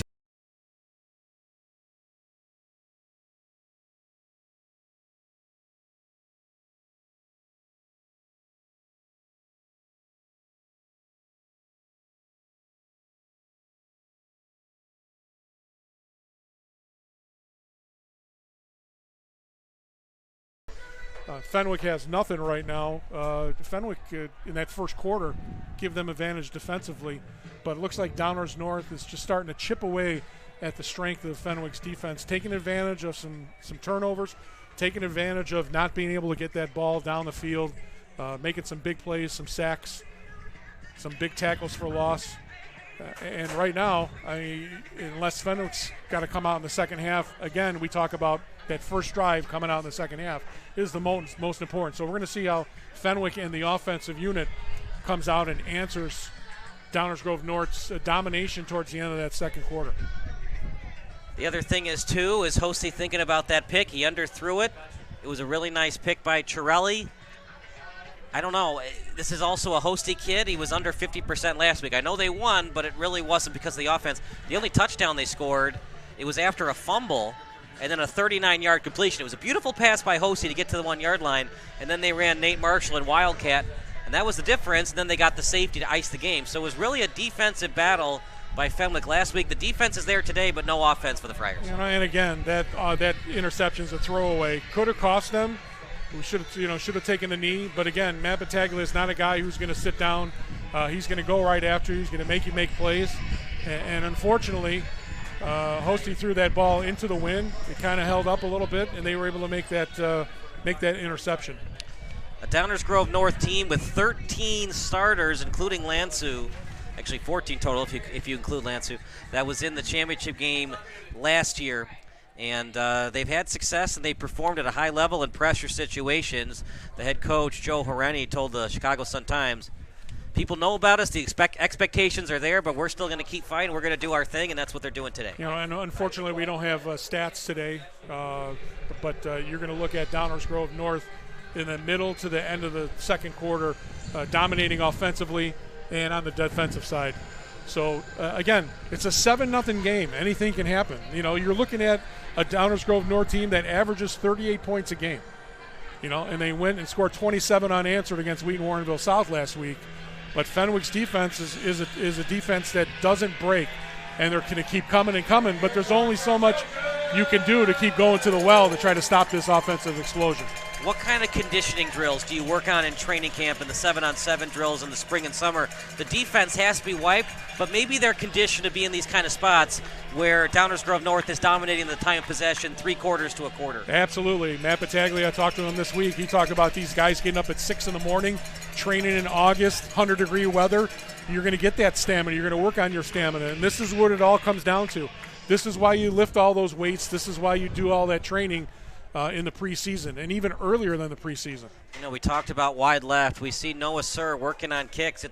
It's wide left from less than a 35-yard attempt. So if the ball's on this side of the field, it might be wide left the rest of the game. So try to get to the other side of the field if you're attempting field goals. We've got one window open, so the breeze is coming in a little bit. So I'm not outside, but it's certainly going to, as you look at the flag in the end zone over there, if that wind keeps up, it's certainly going to affect special teams play, something that head coach Matt Battaglia says it's their strong suit. So Noah Sewell and the special teams unit have their hands full. Does Downers Grove North feel a little bit uneasy about only being up 7-0? Through their first 5 games, they dominated opponents. They dominated them 208 to just 14.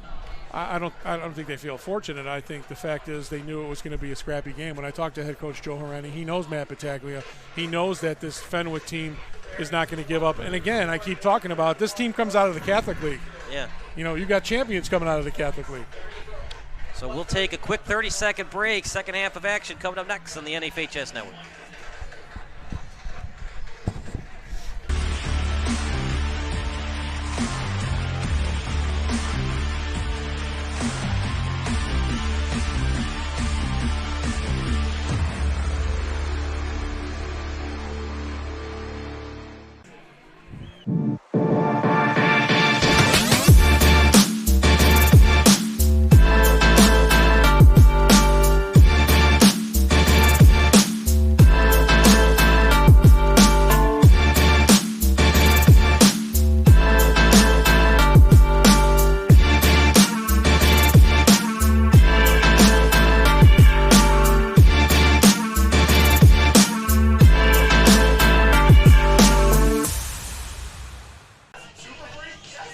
Kyle Smith alongside Gary Zahara. If you missed any of the action, just hit the rewind, pause, or fast forward button. Fenwick down 7-0 to Downers Grove North. They have one completion over 20 yards. Meanwhile, for Downers Grove North, they've done decently offensively, but they've only gone down the field and scored once. We saw it a couple of times, Gary, where they had 3rd and 8, 3rd and 13, 3rd and 14. They would convert, or they wouldn't convert, and would be 4th and 9, and they couldn't convert on that. We saw the 3rd and 14 where it was actually a throw over the middle, and they got bailed out by the pass interference. I think what you're going to need to do is take advantage of your offensive line as Fenwick and get that ball to Jalen Morgan and run him.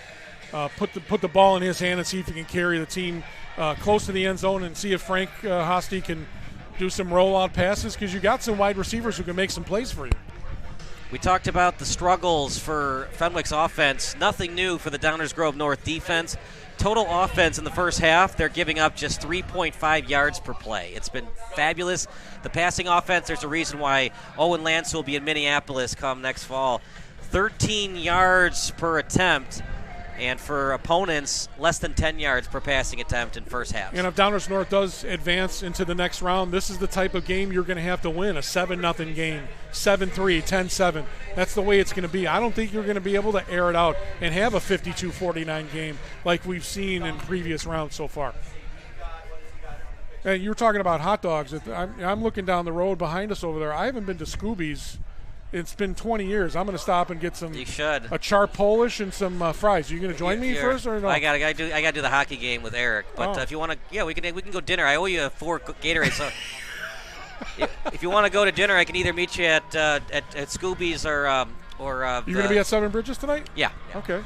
All right. So, remember, it's right down the road. Yeah. We can go to Legends. Yeah, just B-dubs. It's on me. Yeah. You let me know. You text me. I'll text you. All right. You ever been to Mr. Sub? Love it. Come on, I grew up in Berwyn. It was Mr. Sub, White Castle, Taco Bell. Yeah.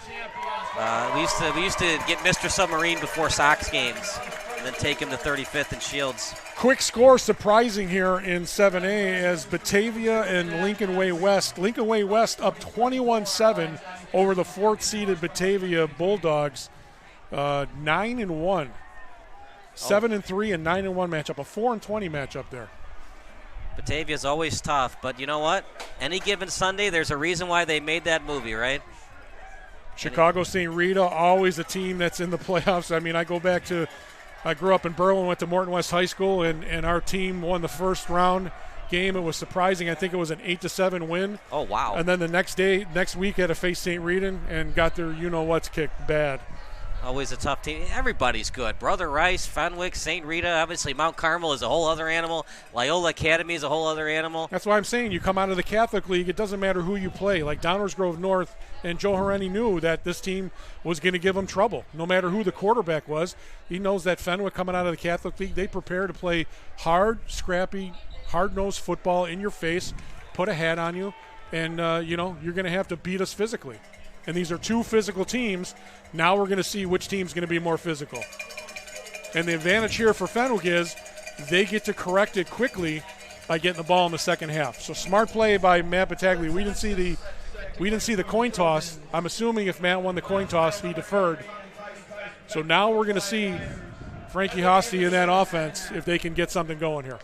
If they score a touchdown on this drive, I'd be surprised if they didn't go for 2. I think you try to take the lead and you put the pressure back on Lance to go you up. just like to throw all those eggs in one basket, don't you? I mean, the way this game is going, I don't see you going for 2. I'm just so used to the analytics. I've seen other teams that like to, when they're down 14, they go for 2 and they make it, then they're only down 6 instead of down 7. Yeah, the game has changed. College and pros, you can do that. These are high school kids who are bound to have a brain lock once in a while. Possibly, you know what I mean? So, again, it's high school sports, a lot different.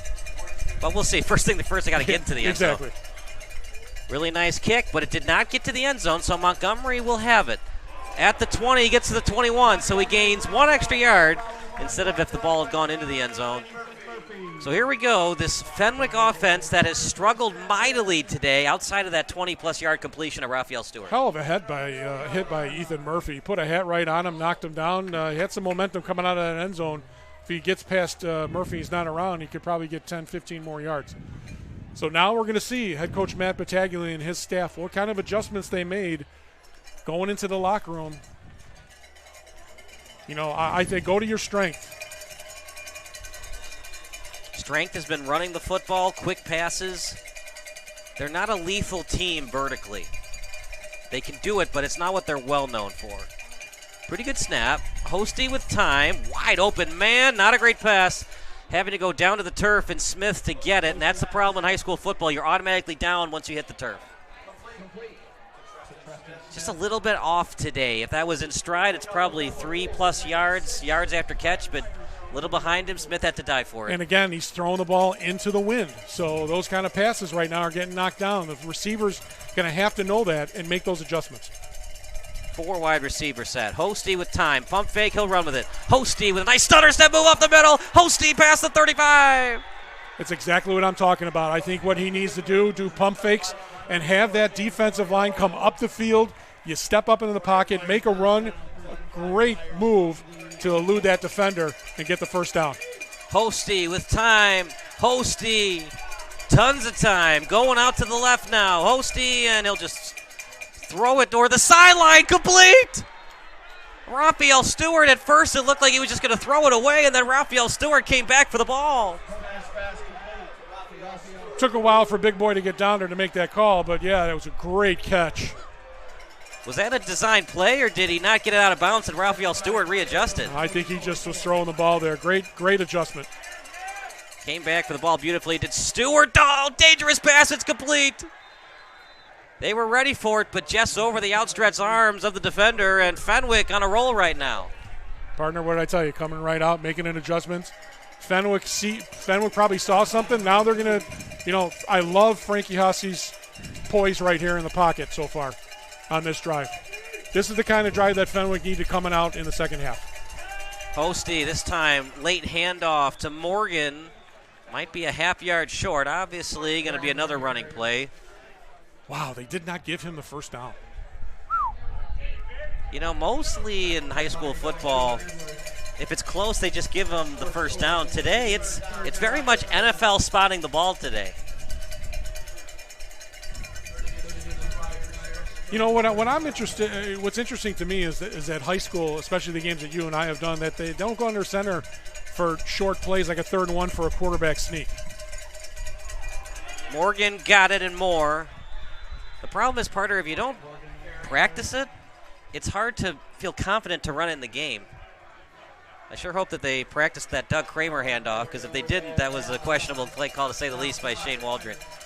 Players got to execute. If you practice it, the players don't execute it. It's a whole different thing. Don't get me started again. I'm not coming to dinner tonight. 1st and 10 of the 33. Not a great snap, and Hosty is just going to have to go into contact. Football is a rhythm game, Gary, and when it's a bad snap, everything is out of rhythm. Yes, bad snap. Just seems like this Fenwick offense. 1 step forward, 2 steps back. They had 1st and 10 at the 20 earlier in the first half. Then they lost 12 yards on a sack. They had 1st and 10 at the 33. Lost to 9 yards on a bad snap. Number 9 out there on offense for Fenwick, Nate Marshall, so look for the ball to go to him. And I'm assuming that's where Downers Grove's defense is leaning towards as well. Late flag could be on the offense. It's going to be false start against the Friars. If this game stays the way it is, you're going to look at the way Fenwick is just shooting themselves in the foot with penalties, bad snaps. Taking sacks when you might not have had to take one. And cowbells. Cowbells, yeah. It's a tad bit irritating, but that's the whole point. You're trying to rattle the quarterback. Nice play call. Smith with blockers in front. Smith. And he's just going to be 5 yards short of the original line of scrimmage. 3rd and long. Gary, you got to get at least 10 yards to consider going for it. I say run another screen. Give the tackle to Murphy and others. Only down 7, so if you can get the ball to the 25, Sir has the distance. He was just inaccurate on his last field goal attempt. Run that screen or try to get a one-on-one coverage here. Almost got him, and they did. So, Gary, if people that aren't familiar with offsides, because we saw that Aaron Rodgers would utilize the free play, what is the ruling for encroachment versus offsides versus unabated to the quarterback and the free play for the potential quarterback. So about high school or pros or high school, college, or the pros. No, high school, I don't know. So that he jumped off sides, there wasn't a stamp. They gave him the offsides call. And yeah. In NFL football, encroachment. Dropped it. Would have been short anyways. Downers Grove North wants a fumble, but Romeus barely caught it before he dropped it. Big hit by Jake Gregorio, putting a hat on him. The big two-way player for the Trojans. Look, I know that you're going to have limited possessions in this game if you're the Fenwick offense, but if I'm Coach Battaglia, the pooch punt is your friend. The defense has been there for you. Try to pin them inside the 10. They did it twice last week against Brother Rice. I'm surprised again. Here we go. 4th and 10 at the 33.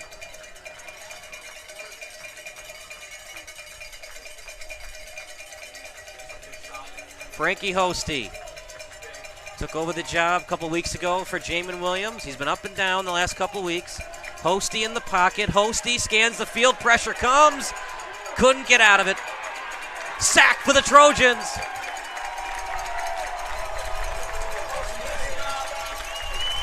One of the guys to deliver it was 89. Aiden Selecki in there again, a half a sack for him. I did not like that call going in 4th down. I agree with you. I think you should kick it. Now, I tell you what, I mean, if Downers Grove North takes this, utilize this time possession as we got just over 7 minutes to go in the third quarter, they put this in the end zone. I think that's all she wrote. I mean, they attempted a 50-yarder in the first half. Are you surprised they didn't attempt a 50-yarder? It would have been on the opposite side of the field. No, I think they should have punted the ball. I did not like that play. Or just do a quick screen and get some yardage. Handoff, A-gap. If they only get a field goal, I think Fenwick's still in it. If it's 14-0, I think that's it. Well, and if I'm Downers Grove North, I'm going to hand the ball off and use that four-headed monster and eat time up off the clock. Time possession, huge here. You know, it's not you know, see this game end as a 7-0 score. It's not that.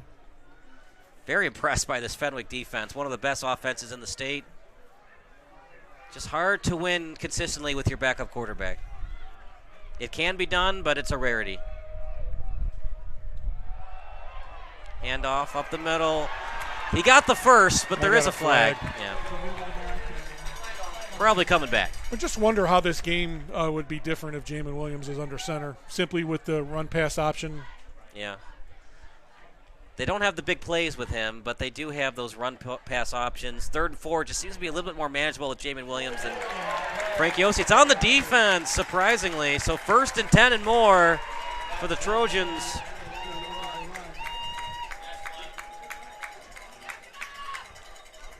Rain drizzling a little bit.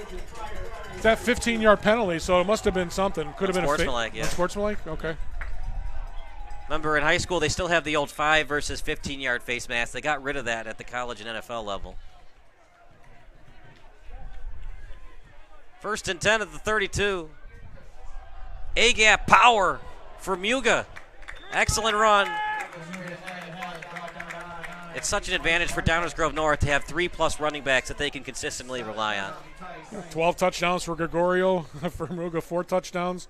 Kane Chiarelli, 6 touchdowns. Look, it's been a great year for Fenwick, but this is just another level with Downers Grove 22 touchdowns on the ground just by those 3.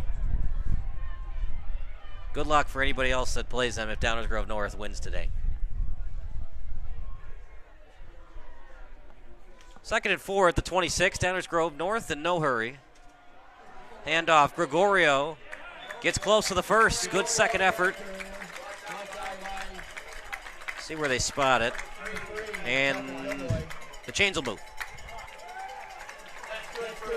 Substitutions in for the Trojans. One of them is Joe Edwards, as well as Aiden Selecki.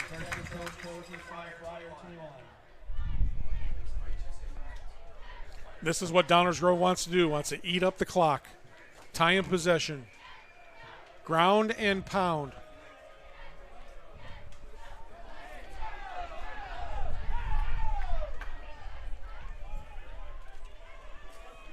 Ball at the 21.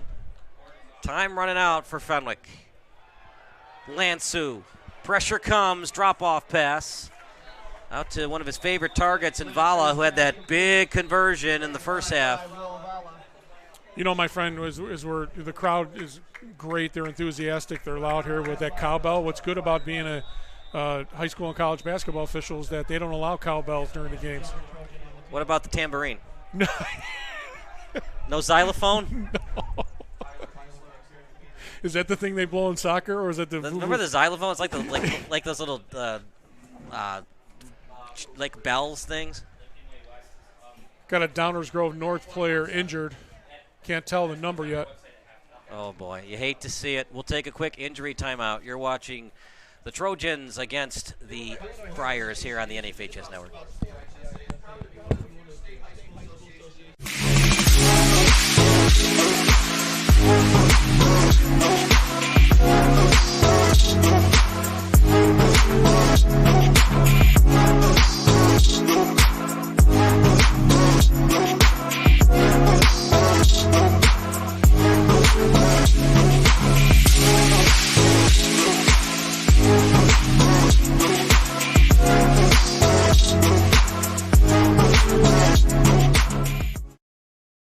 You can't hear me, so I can talk. Kyle Smith alongside Gary Zahara. The injured Trojan was Tyler Angsler. Meanwhile, 2nd and 8, ball at the 19. We wish the best for Angsler and his family that might be watching the broadcast. Yes, high pass. Nice decision by Lansu. If it was a little bit lower, that would have been a pick by Paris. Good coverage by Paris as well. A quick score on the scoreboard here in 5A. Nazareth all over Woodstock, 35-0. Looks like the end of that game as well. And we'll get a Batavia Lincoln Way West score for you. 21-7 Batavia down to Lincoln Way West. You feel for Woodstock North. They hadn't been in the postseason since 2012, and they won last week against Freeport. But Nazareth, that is a whole other animal with Logan Malachuk running the offense. 3rd and 8. Need to get to the 11 to keep this drive alive. Lansu gets to the right. Lansu drop-off pass. First down. Gregorio on the catch. And nice call. Roll out to the right side to get it to Gregorio for the first down. And now with the wind and also the weather coming into play as we've got some rain coming in, looks like the game, looks like the rain from Pereira got here a little quicker than expected. Geocentric worldview right now for the Fenwick fans. As the defense starts to give up plays, it started to rain.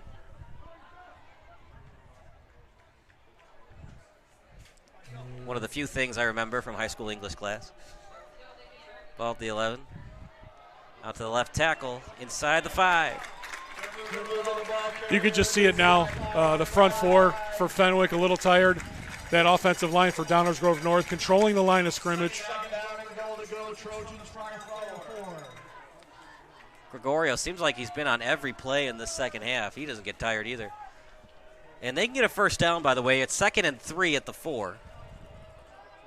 Handoff. Great tackle. Excellent tackle by Paris. 3rd and manageable. Problem is, even a field goal would really hurt Fenwick's chances to win this game because they can't do anything offensively. That's right. I mean, we're running close to the end of the 3rd quarter already, and any kind of points right now hurts. How big was that missed kick by Sir? Really big. It would be 7-3 instead of 7-0.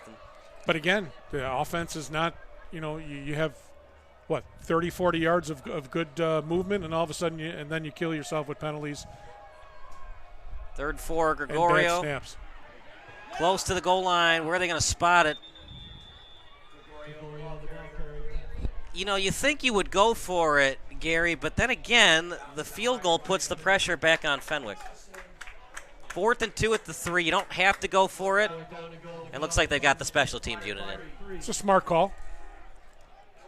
Antonio Kalensis will kick. You don't have to snap this ball until probably about 5 seconds, so you're going to chop down some more time as we're under 3 minutes to go in the 3rd quarter. If Fenwick wanted to call a timeout, they would have done it earlier. Good snap. The hold is there. The kick. Straight through the uprights. 10-0 lead for Downers Grove North. The Fenwick defense bends but doesn't break. Can the Fenwick offense answer? We'll find out in a couple minutes. It's 10-0 Trojans here on the NFHS Network.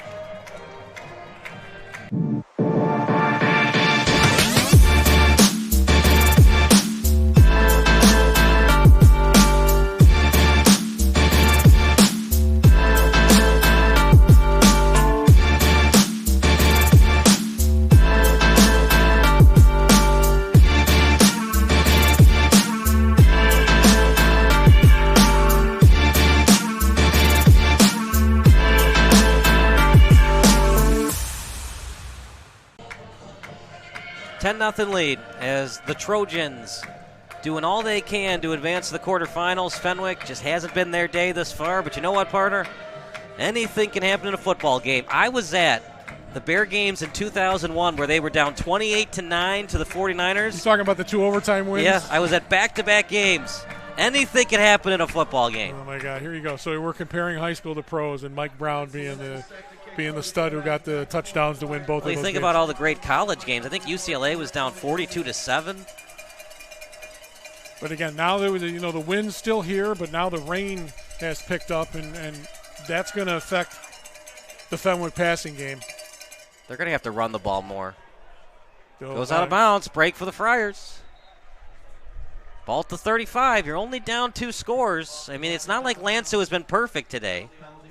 So if I'm Downers Grove North, and I know that it's going to be tough throwing the ball, I'm stacking the line, playing the run, and making you beat me in the air. Do you start putting everybody on both sides of the ball? Jack Paris, Tommy Thies. There's no tomorrow if you lose today. Yeah, you're going to have to. And the Paris will.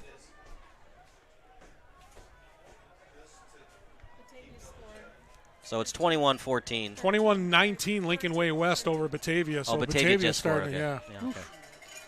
They're a tough team. 9-1 for a reason. You know, if you're ever on YouTube, you'll see the archives. Batavia against Mount Carmel, those championship games for 7A.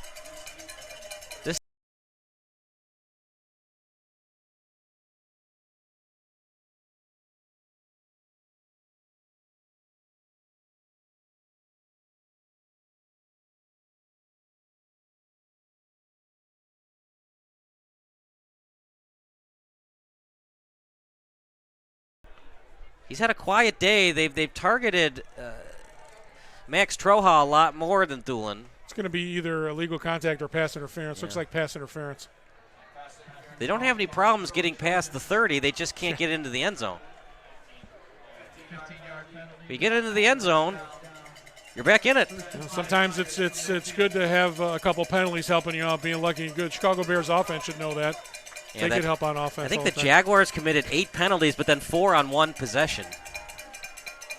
As down the field, Romeus, that should be pass interference, and it is. Well, okay, so I don't understand why that one would be pass interference, but the one earlier in the first half. I don't think he looked back for the ball on that one. I didn't even look back in the first one before. Fair enough. I just thought he looked back for it in the end zone. We're going to have to look at that replay when we see the broadcast. Yeah. All right. That's going to be 6 more dinners you owe me. Because Downers Grove North was on offense, right, and Fenwick got away with it. The officiating's been great today. It's been very consistent. Referee is Michael O'Haron, line judge Brock Wachowski. Looks like a father and son as umpire and head linesman Freddie Brock and Fred Brock, and the back judge is Lucas Engen.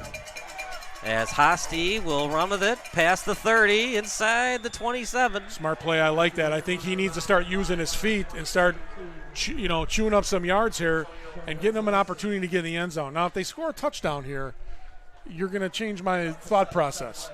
If they get a field goal, I'm not going to, field goal's not going to do it for me. They haven't had troubles getting it inside the 30. They shoot themselves in the foot once they get past the 30. Because I think if you score a touchdown, the cowbell will end. So. Hosty, the pressure, got out of it. Still on his feet there in the sack. Got to get rid of that ball.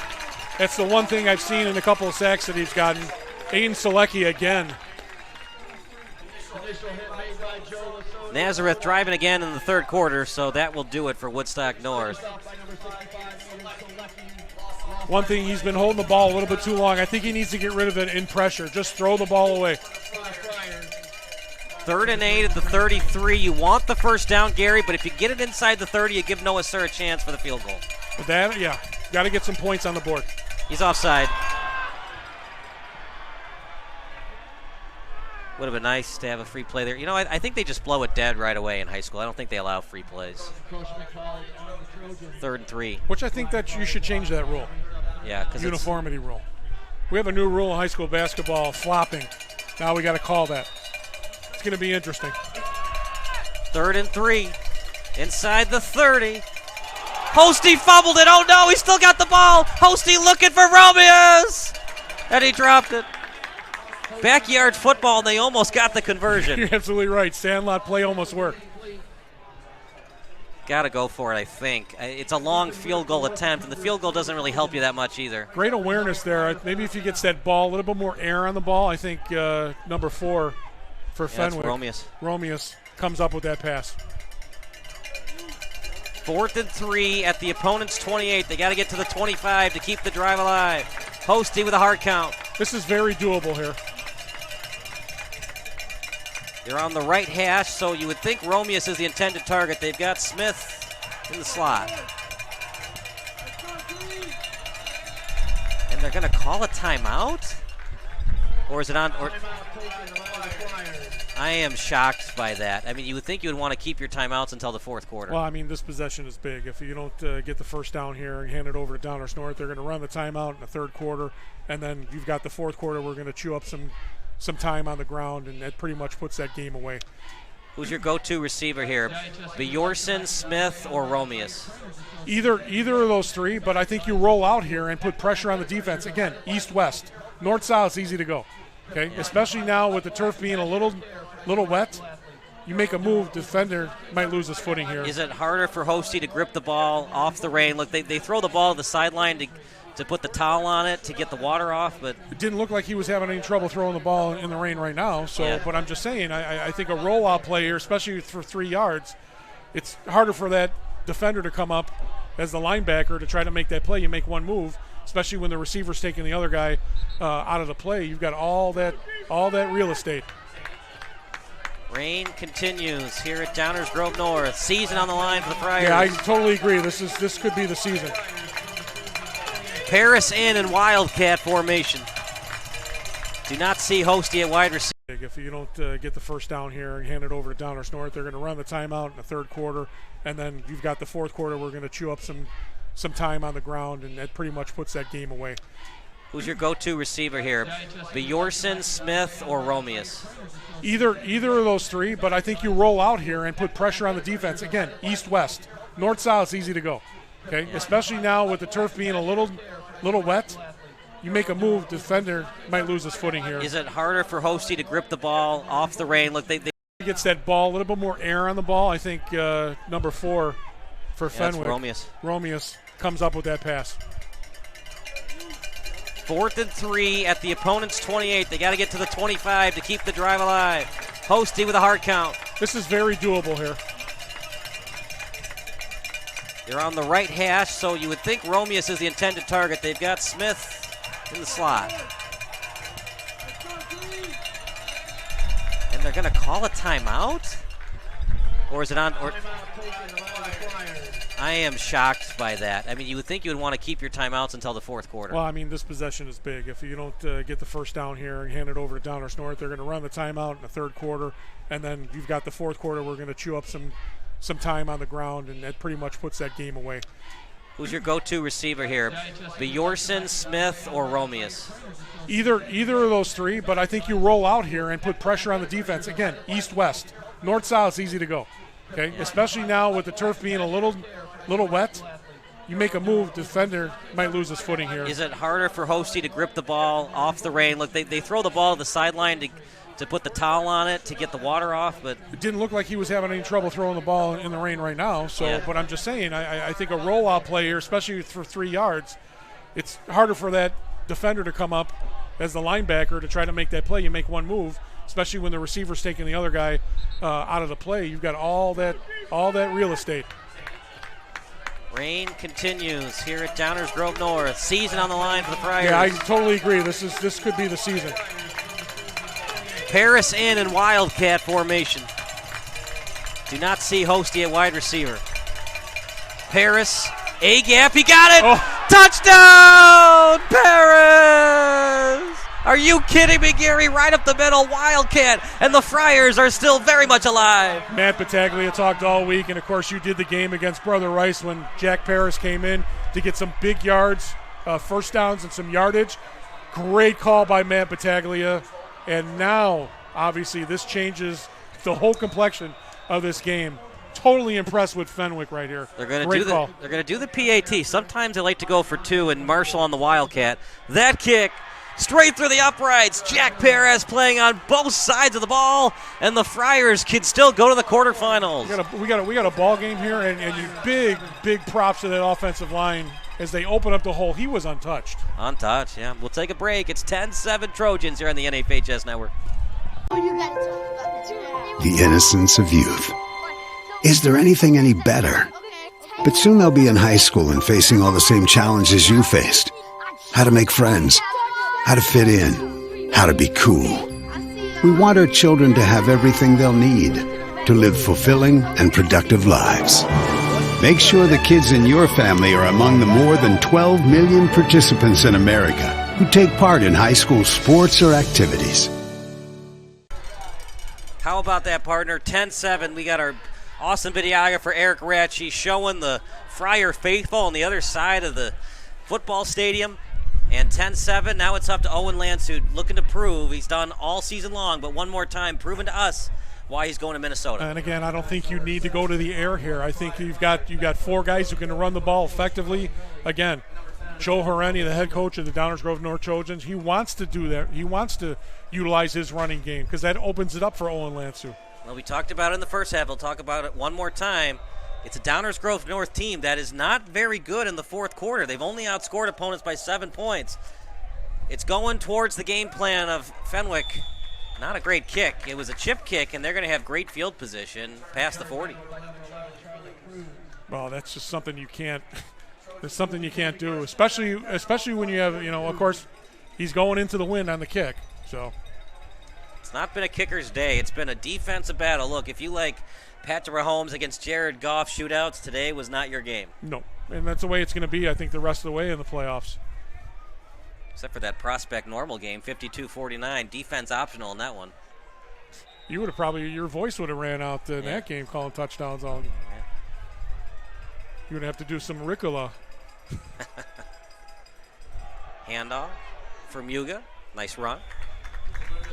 And when you get a touchdown like Fenwick did and get a score and get that momentum, that gives you a boost. I mean, that adrenaline, and now the defense, it's got some energy now. They actually sat probably the longest they had in this entire game, and now they're fresh. Now they got to come out and prove they can take this game from the Downers Grove North Trojans.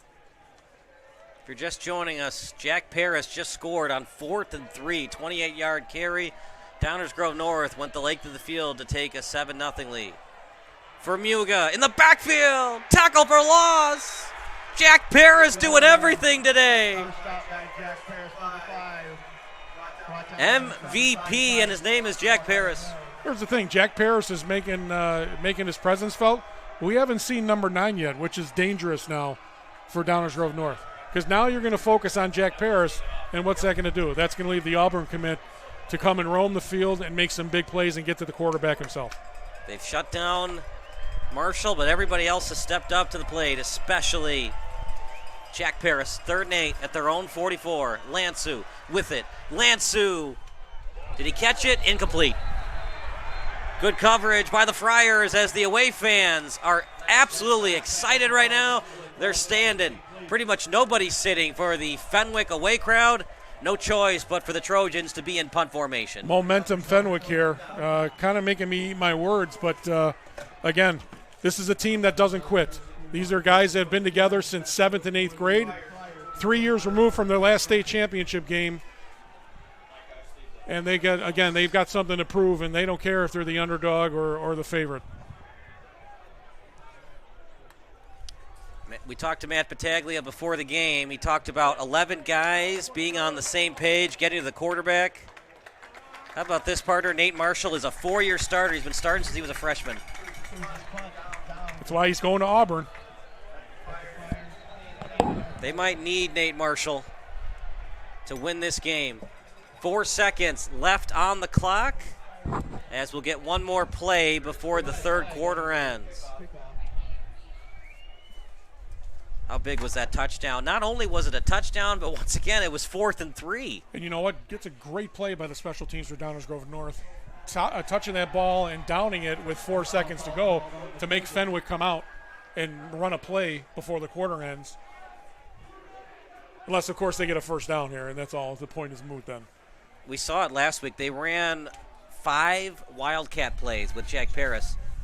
It's been their go-to play the last couple of weeks. Do they run Jack Paris more Wildcat until the Trojans prove they can stop it? I just no. I think you give it to Morgan. To Morgan. One more play till we go to the fourth quarter. Downers Grove North has led all day. 1 in the backfield. Hosty. And it's a handoff up the middle. Morgan maybe got a yard. There's a lot of instant penetration by this front 4 of the Trojans. That does it for the third quarter. 12 more minutes of football action coming up next. More. Possibly, yes. Could go to overtime. 10-7 in favor of the Trojans here on the NFHS Network.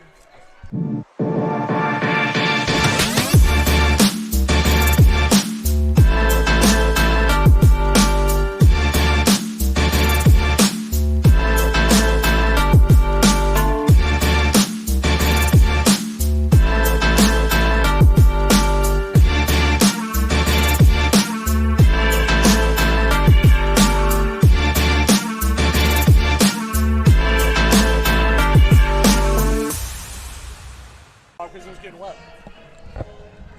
10-7 in favor of the Trojans. They've dominated in most of their games, but remember, they did lose to Lyons Township. They blew that 20-0 lead. They were up 10-0 today. Now it's 10-7. Fenwick's got the ball. Hosty hasn't been great, but they have a chance to win. You were at Fenwick last week against Brother Rice. This has, it looks just like that kind of game right now. Very, very similar. Fenwick was up 10-7 instead of down 10-7. Wasn't pretty, but they got the 39-yard completion to get it to the 1. Nate Marshall on Wildcat formation. They got the safety, and that was it. And we talked about in the beginning of the game, this is going to be a scrappy type game. This is not going to be a wide open game. 1st and 9 off the penalty. And Jalen Morgan gets a couple. Fumbles are going to possibly happen with this rain. We saw it with no rain. We saw a couple of fumbles. So now you got the balls being changed after every possession because they're wet to make sure they're dry. Obvious passing situation here for Fenwick.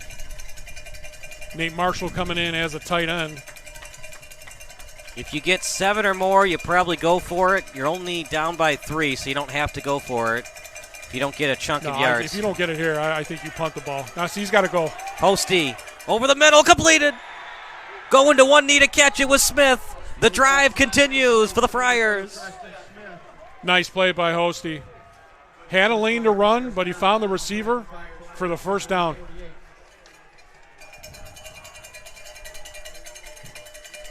Tristan Smith doesn't put his knee down. He might turn around and get 10, 15 more yards. Didn't want to take a risk. He just got the ball and keeps the drive alive. Hosty. Handoff. Morgan up the middle. Morgan looking for the first down. He's close to it. The clock is also a thing, Gary. You don't want to score too fast because you don't want to give Lance a lot of time.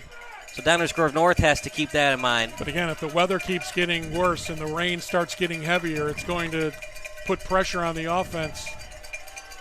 Morgan, he most likely got it, as he looks to be a half yard ahead of the Chains.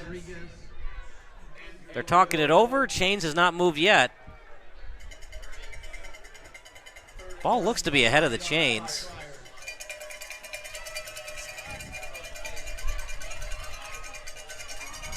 I'm surprised they didn't move the Chains. It's 4th and a centimeter. Jack Paris in formation again for Wildcat. No surprise there. Paris, not a great snap. Paris, he got it. And more. I think you run it a couple more times because they just can't stop it. Yeah, again, if I'm Downers North and I see Jack Paris in the backfield, I'm stacking the box.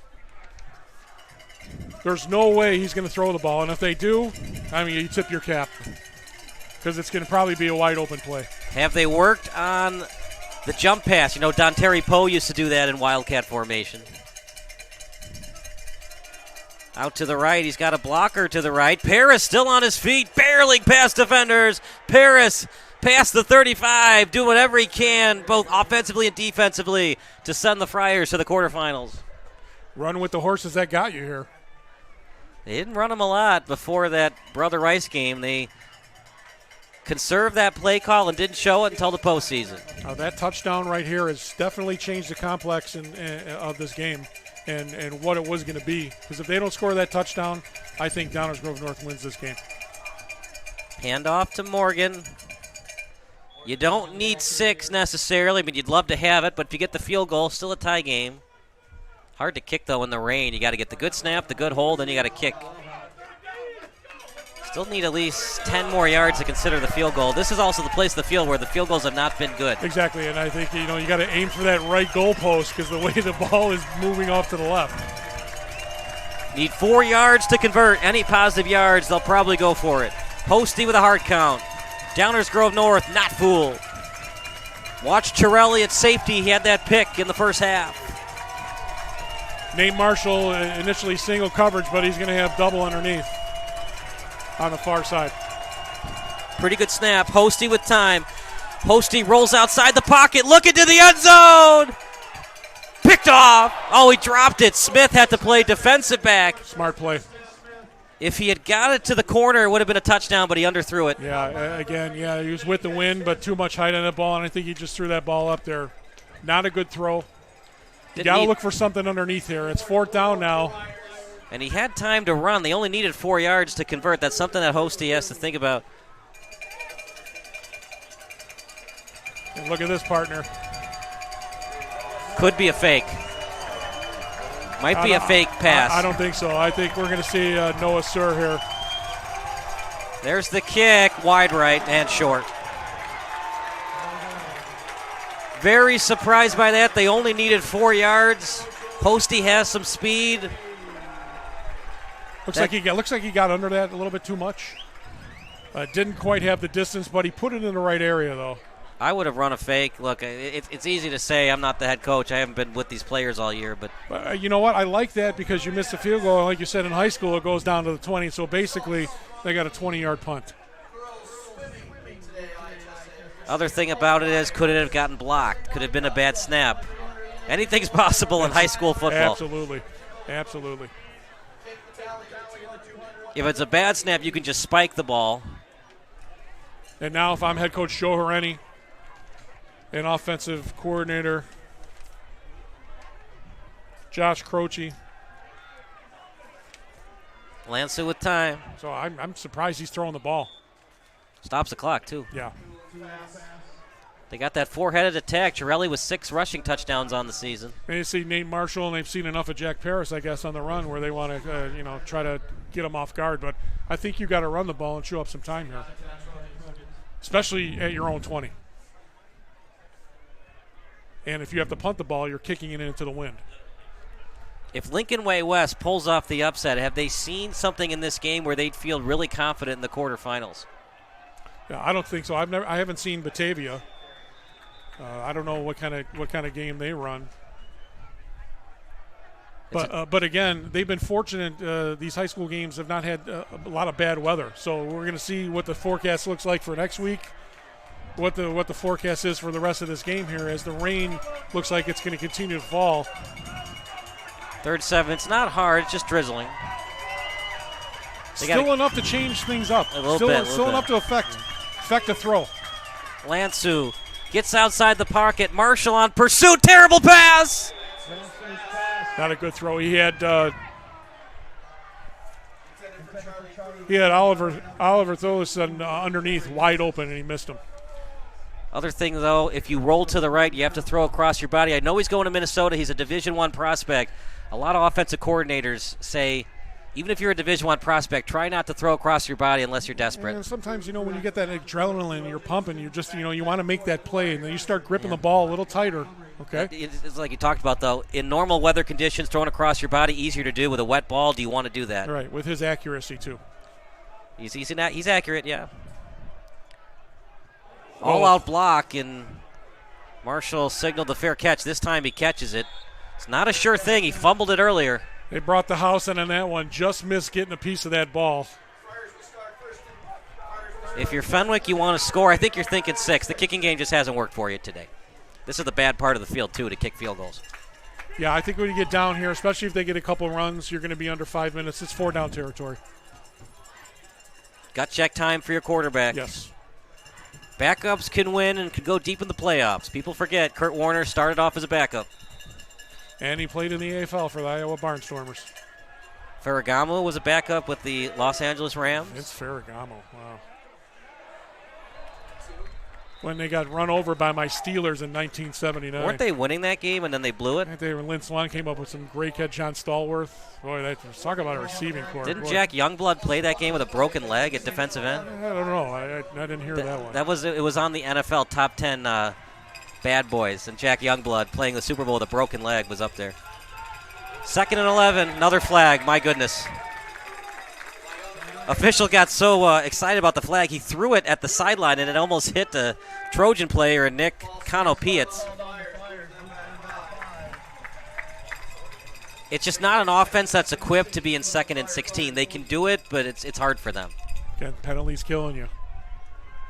I mean, there's not a lot of offenses that are equipped for 2nd and 16 outside of the Kansas City Chiefs. It's just what do you call? What's in the playbook for 2nd and 16? Gets near the sideline. I like that play right there. Okay, you're right past the line of scrimmage now. You got something manageable, 3rd and 9.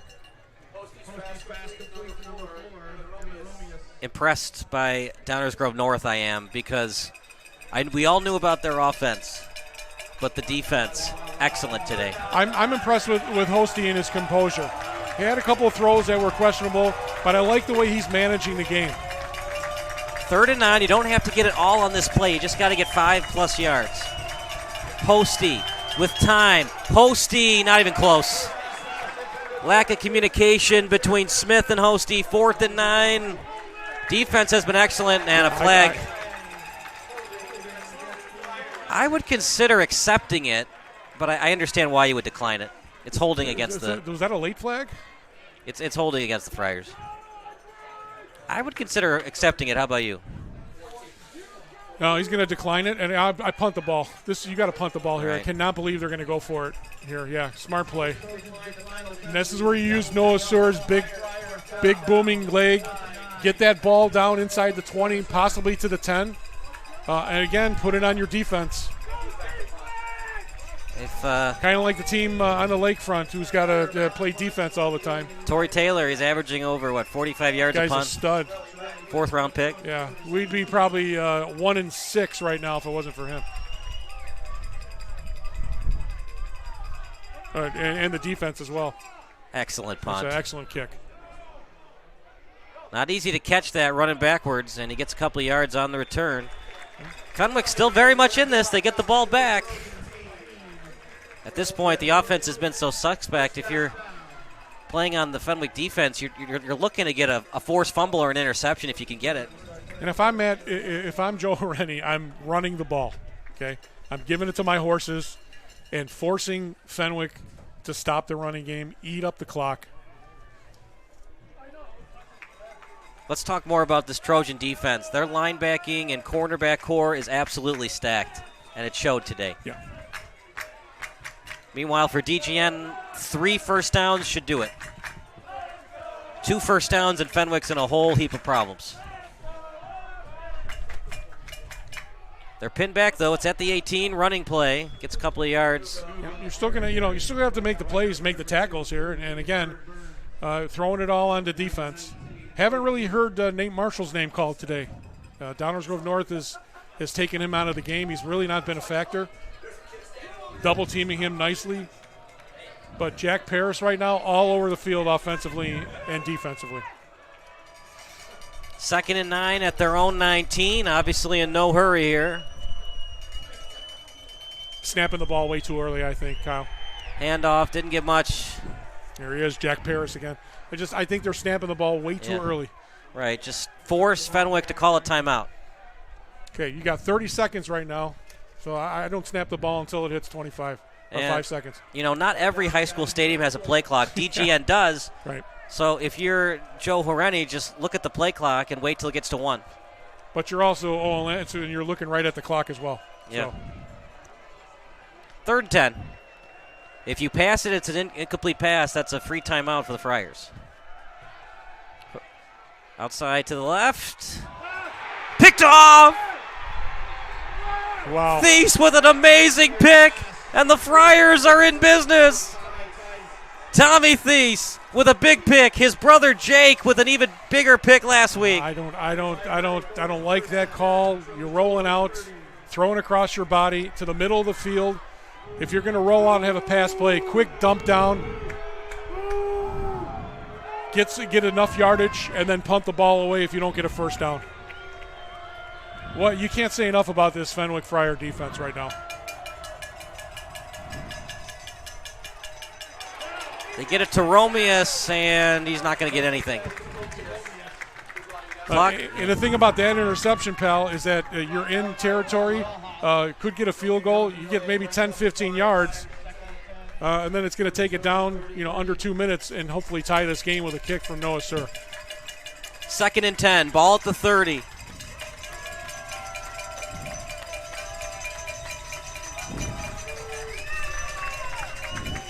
Got to get to at least the 20 to even consider a field goal. To Marshall. In space. Marshall with blockers. Marshall past the 20. Fumbled it out of bounds. I love the play call there.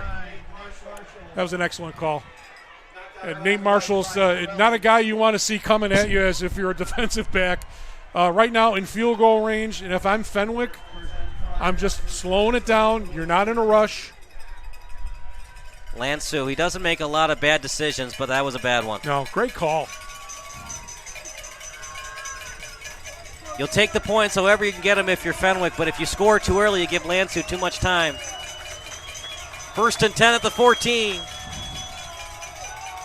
Morgan, nothing doing. Yeah, that run up the middle, with the exception of Paris's untouched run in for a touchdown, has not been working too well for Fenwick up the middle. Yeah, I think you need to go, again, defense east and west. The D tackles for DGN have been fabulous. Selecki's been a stud over there. 2nd and 10. You can get one more first down before you absolutely have to score. Both teams have conserved their timeouts. 2 remaining for the Friars, all 3 for the Trojans. Jack Paris fakes the pitch. Jack Paris gets to the edge. Jack Paris flung up in the air. Excellent tackle by Chirelli. 3rd and long, but you're in field goal range now. That's it could possibly have been a game-saving tackle right there. Great hit by Chirelli. 3rd and 8. I think they should have ran that play on 2nd down. Yeah, right. Okay.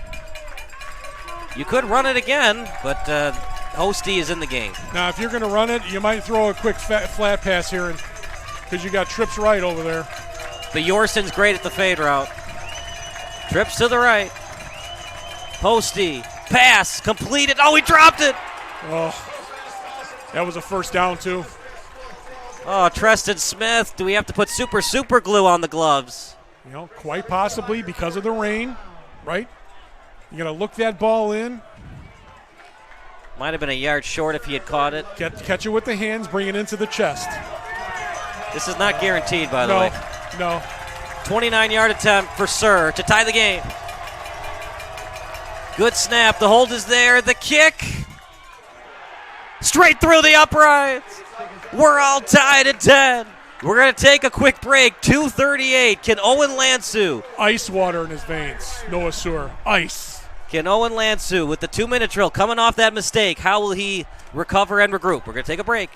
It's 10-10 here on the NFHS Network. This is heart. This is pride. This is community.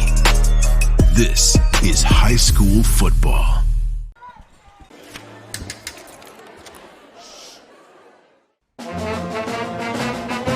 Hey, conductor, how about something new? You played this last year. Come on, get your head out of your sacks. Shh, we're trying to hear. Well, I'm sick and tired of hearing your kid play the wrong notes. Where's my kid solo? At least you can see your kid. Why is my kid stuck way in the back? The conductor only plays his favorites. Woo!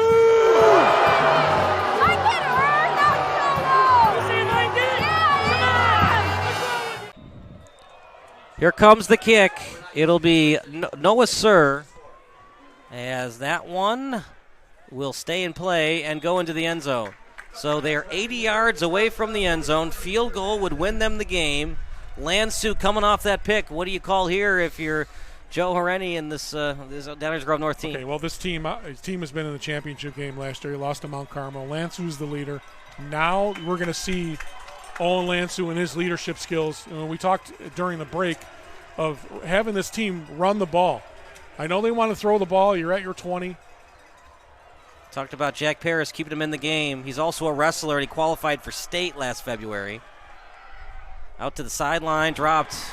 It must be really wet because both receivers on both teams are dropping the ball. It's either wet or some of the nervousness is starting to creep in, and which I'm kind of surprised about. And I think, Downers Grove North, at least Coach Horeni knew that this team was going to be scrappy, but I think the players on the field are realizing that, Fenwick's not going away. And they haven't. They certainly aren't. If Smith had caught that, they might have scored the touchdown and won the game. 2nd and 10 at the 20. Lansu with time. Dropped it. He did not have it at all, so no fumble. It's a free timeout for the Friars. 3rd and 10. If you don't convert, Friars can call a timeout and have plenty of time for their offense. And now you're in a must passing situation. If I'm Fenwick, maybe I'm coming with the house. Just because these wide receivers and the weather is having an effect on the passing game. One in the slot. High pass.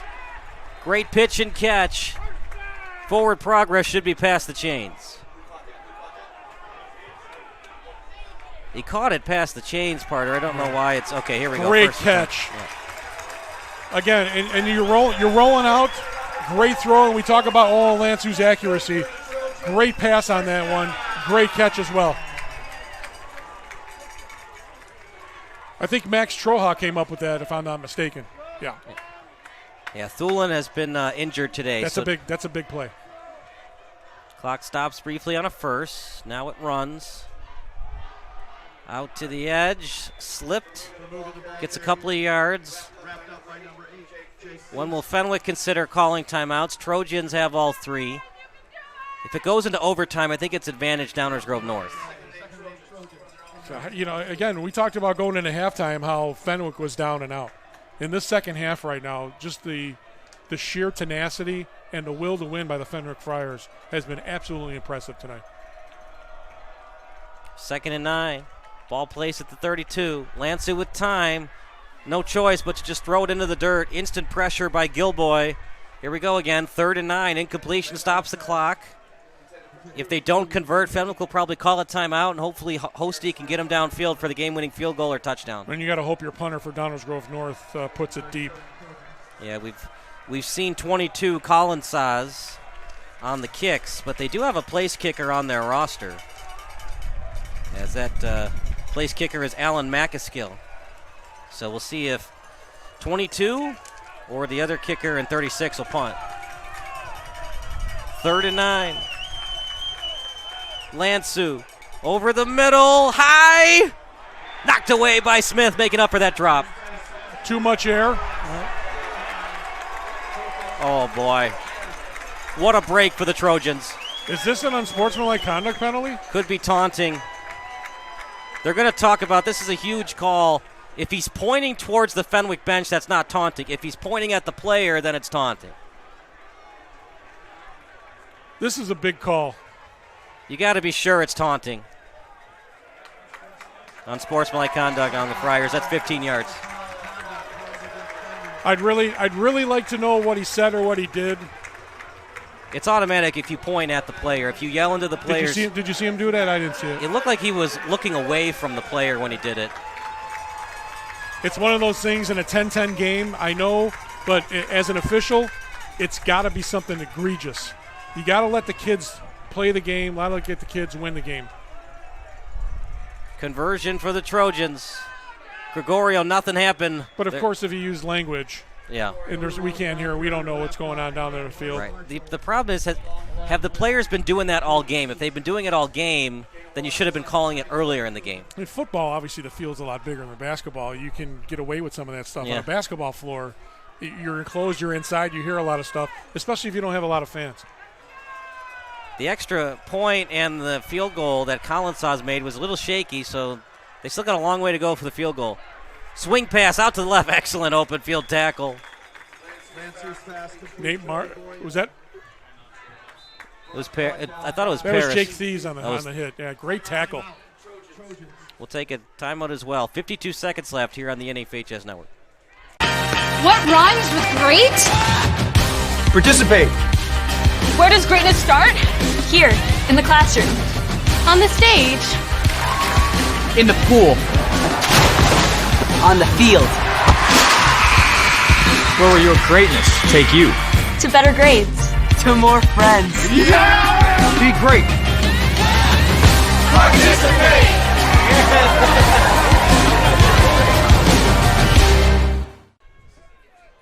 52 seconds left. What do you think that they're talking about in the huddle? Third manageable coming up.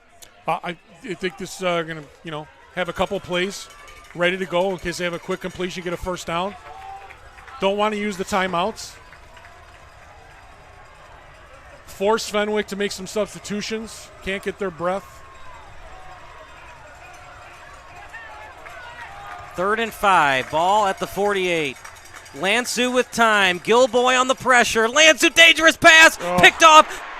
Trying to stay in bounds is Thies. He moves to the right. Flag on the field. Thies past midfield. Past the 40. Inside the 30. Tackle, but will it be against the Friars? I think it's coming back. Now, is it a block in the back or is it pass interference on the Friars? Or illegal contact. They're going to come back.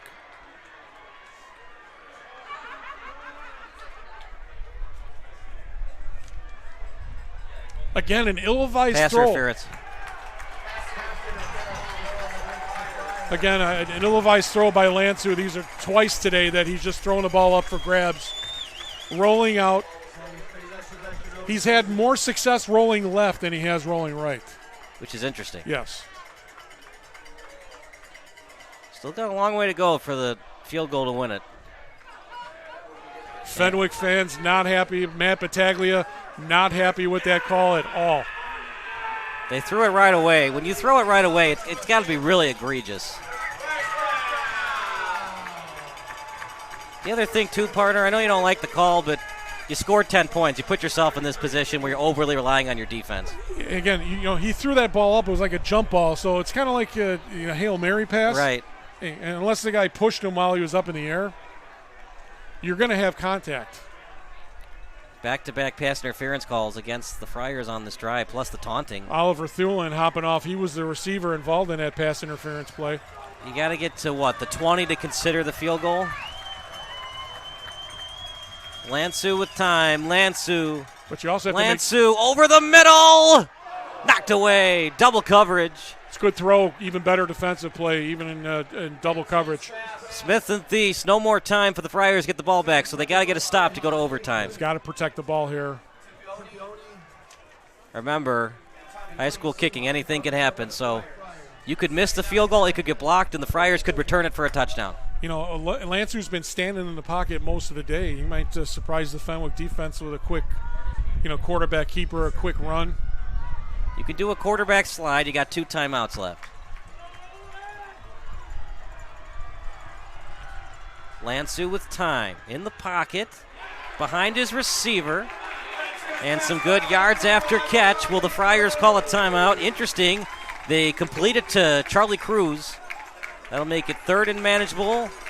First down. Wow. I disagree with that spot.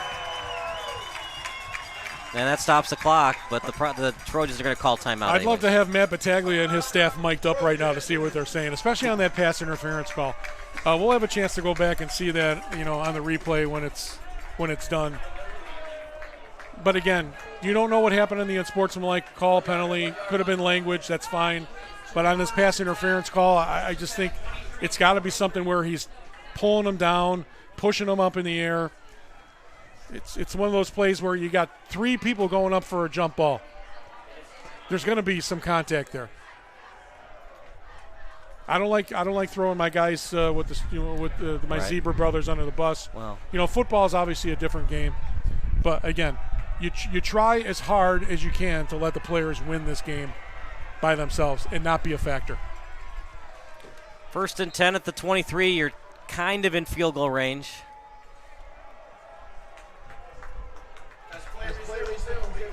You've got 1 timeout left. If you want to run the ball, you could consider doing that. If you're going to make some pass plays, you got to keep it towards the sideline so you get out of bounds and stop that clock. Save your timeouts as well. Only 1 left. Rolling to the left is Lansu on the run. Nice completion. Got it to Cruz. He's been crucial on this drive inside the 20. Fenwick is hurting now. You'd like to get at least 5 more yards if you're the Trojans. And here's the thing, too, Gary. You don't have to kick it on 4th down. You can kick it on 3rd down. If it's a bad snap, you spike it, you try it 1 more time. You could kick it now if you wanted to, but I think you want to get at least 2 more yards or more if you can. 2nd and 6, ball at the 19. Hard count. Didn't see a lot from Marshall today either. It's not his fault. Abraham Lincoln and Drago on those poster boards? Interesting. Good push up front. Close to the 1st down marker. See where they spot it. And it will be a 1st down. And now it's up to a field goal unless Lansu throws a touchdown pass here. Friars. I'm wondering if you just come up under center, you take a snap and take a knee. Yeah, try to get it closer to the field goal post. Well, the clock is running, though. What are they doing? 6 seconds left. Oh, my God, just 5. I don't understand that at all. They had 1 timeout left, too. All right, here we go. It's coming down to a field goal. If you're just joining us, shame on you. You've missed one heck of a game. But Tommy Thies had a pick, and he would have been inside the 30, but they called it back on pass interference. And the Friars' season could end on this kick. Otherwise, it's going to overtime. Or will we see something incredible where it's blocked and taken the other way for a touchdown? Antonio Calancis going to try the game-winning field goal to send Downers Grove North Trojans to the quarterfinals. You got to be careful when you're icing the kicker, too. We've seen it at the NFL level and other levels. The kick is missed, but they called a timeout right before the ball was snapped, and then the second snap, the kick is good. And when you talked about the bad snap here, bad snap's all going to take away any chance of you getting that ball unless you throw it in the end zone and play bad defense like the Bears did on the Hail Mary against Washington. Yeah, don't be – because Tyreek Stevenson too busy waving at the fans in Washington. I feel for TJ Smith. If he had just caught that ball, Fenwick might be up 14-10, and Downers Grove North would have to get a touchdown to win the game. You feel for TJ right now. You know what? You can't take anything away from the Friars here. The way they came back, their grit, their toughness, Fenwick Friar football. Matt Battaglia has great guys in this program. It's unfortunate that most of them are leaving after this year. Nick Canopiots will hold. It's up to Antonios Calansas to kick. Snap is good. The kick. Straight through the uprights! Calansas is sending Downers Grove North to the quarterfinals. Like in basketball, it comes down to layups and free throws. It comes down to field goals. You don't really hear about the kickers in high school football until it gets down to when it really counts. And he nailed it right through the uprights. Great win by Downers Grove North. But again, I'm looking at the Fenwick. Probably no reason for them to hold their heads down. They played extremely well. The way they came back in the second half, they made the adjustments. They came back and played extremely well. Unfortunately, Downers North made more plays to get down to field goal range and take the game from them. You know how they say baseball's a game of inches? Maybe sometimes football is a game of centimeters. If Treston Smith holds on to that ball just off the fingertips, might have a different game. Any final thoughts about the game? 13-10. You tip your hat to Fenwick. I like the way they played defense. Their defense, I think they put a scare into Downers Grove North, and I think when Downers Grove North looks at this game, they were not going to be happy with the way they played, especially with with Owen Lansu. Some of those passes just throwing them up for grabs. But they advance to the quarterfinals. Going to take on the winner of that Batavia-Lincoln Way West game. But you got to tip your hat all season to the Fenwick Friars. It's unfortunate that their season ends today. Lincoln Way West winning that game, by the way, 21-13. Downers Grove North would go on the road to Lincoln Way West. So far, excellent crew for Phil Dorner, for Eric Ratchie, for Batavia's up 25-21 in overtime, by the way. So far, excellent crew for Phil Dorner, for Eric Ratchie, for Gary Zahara. I'm Kyle Smith signing off. We'll see you next week for the quarterfinals, but for now, drive home safely.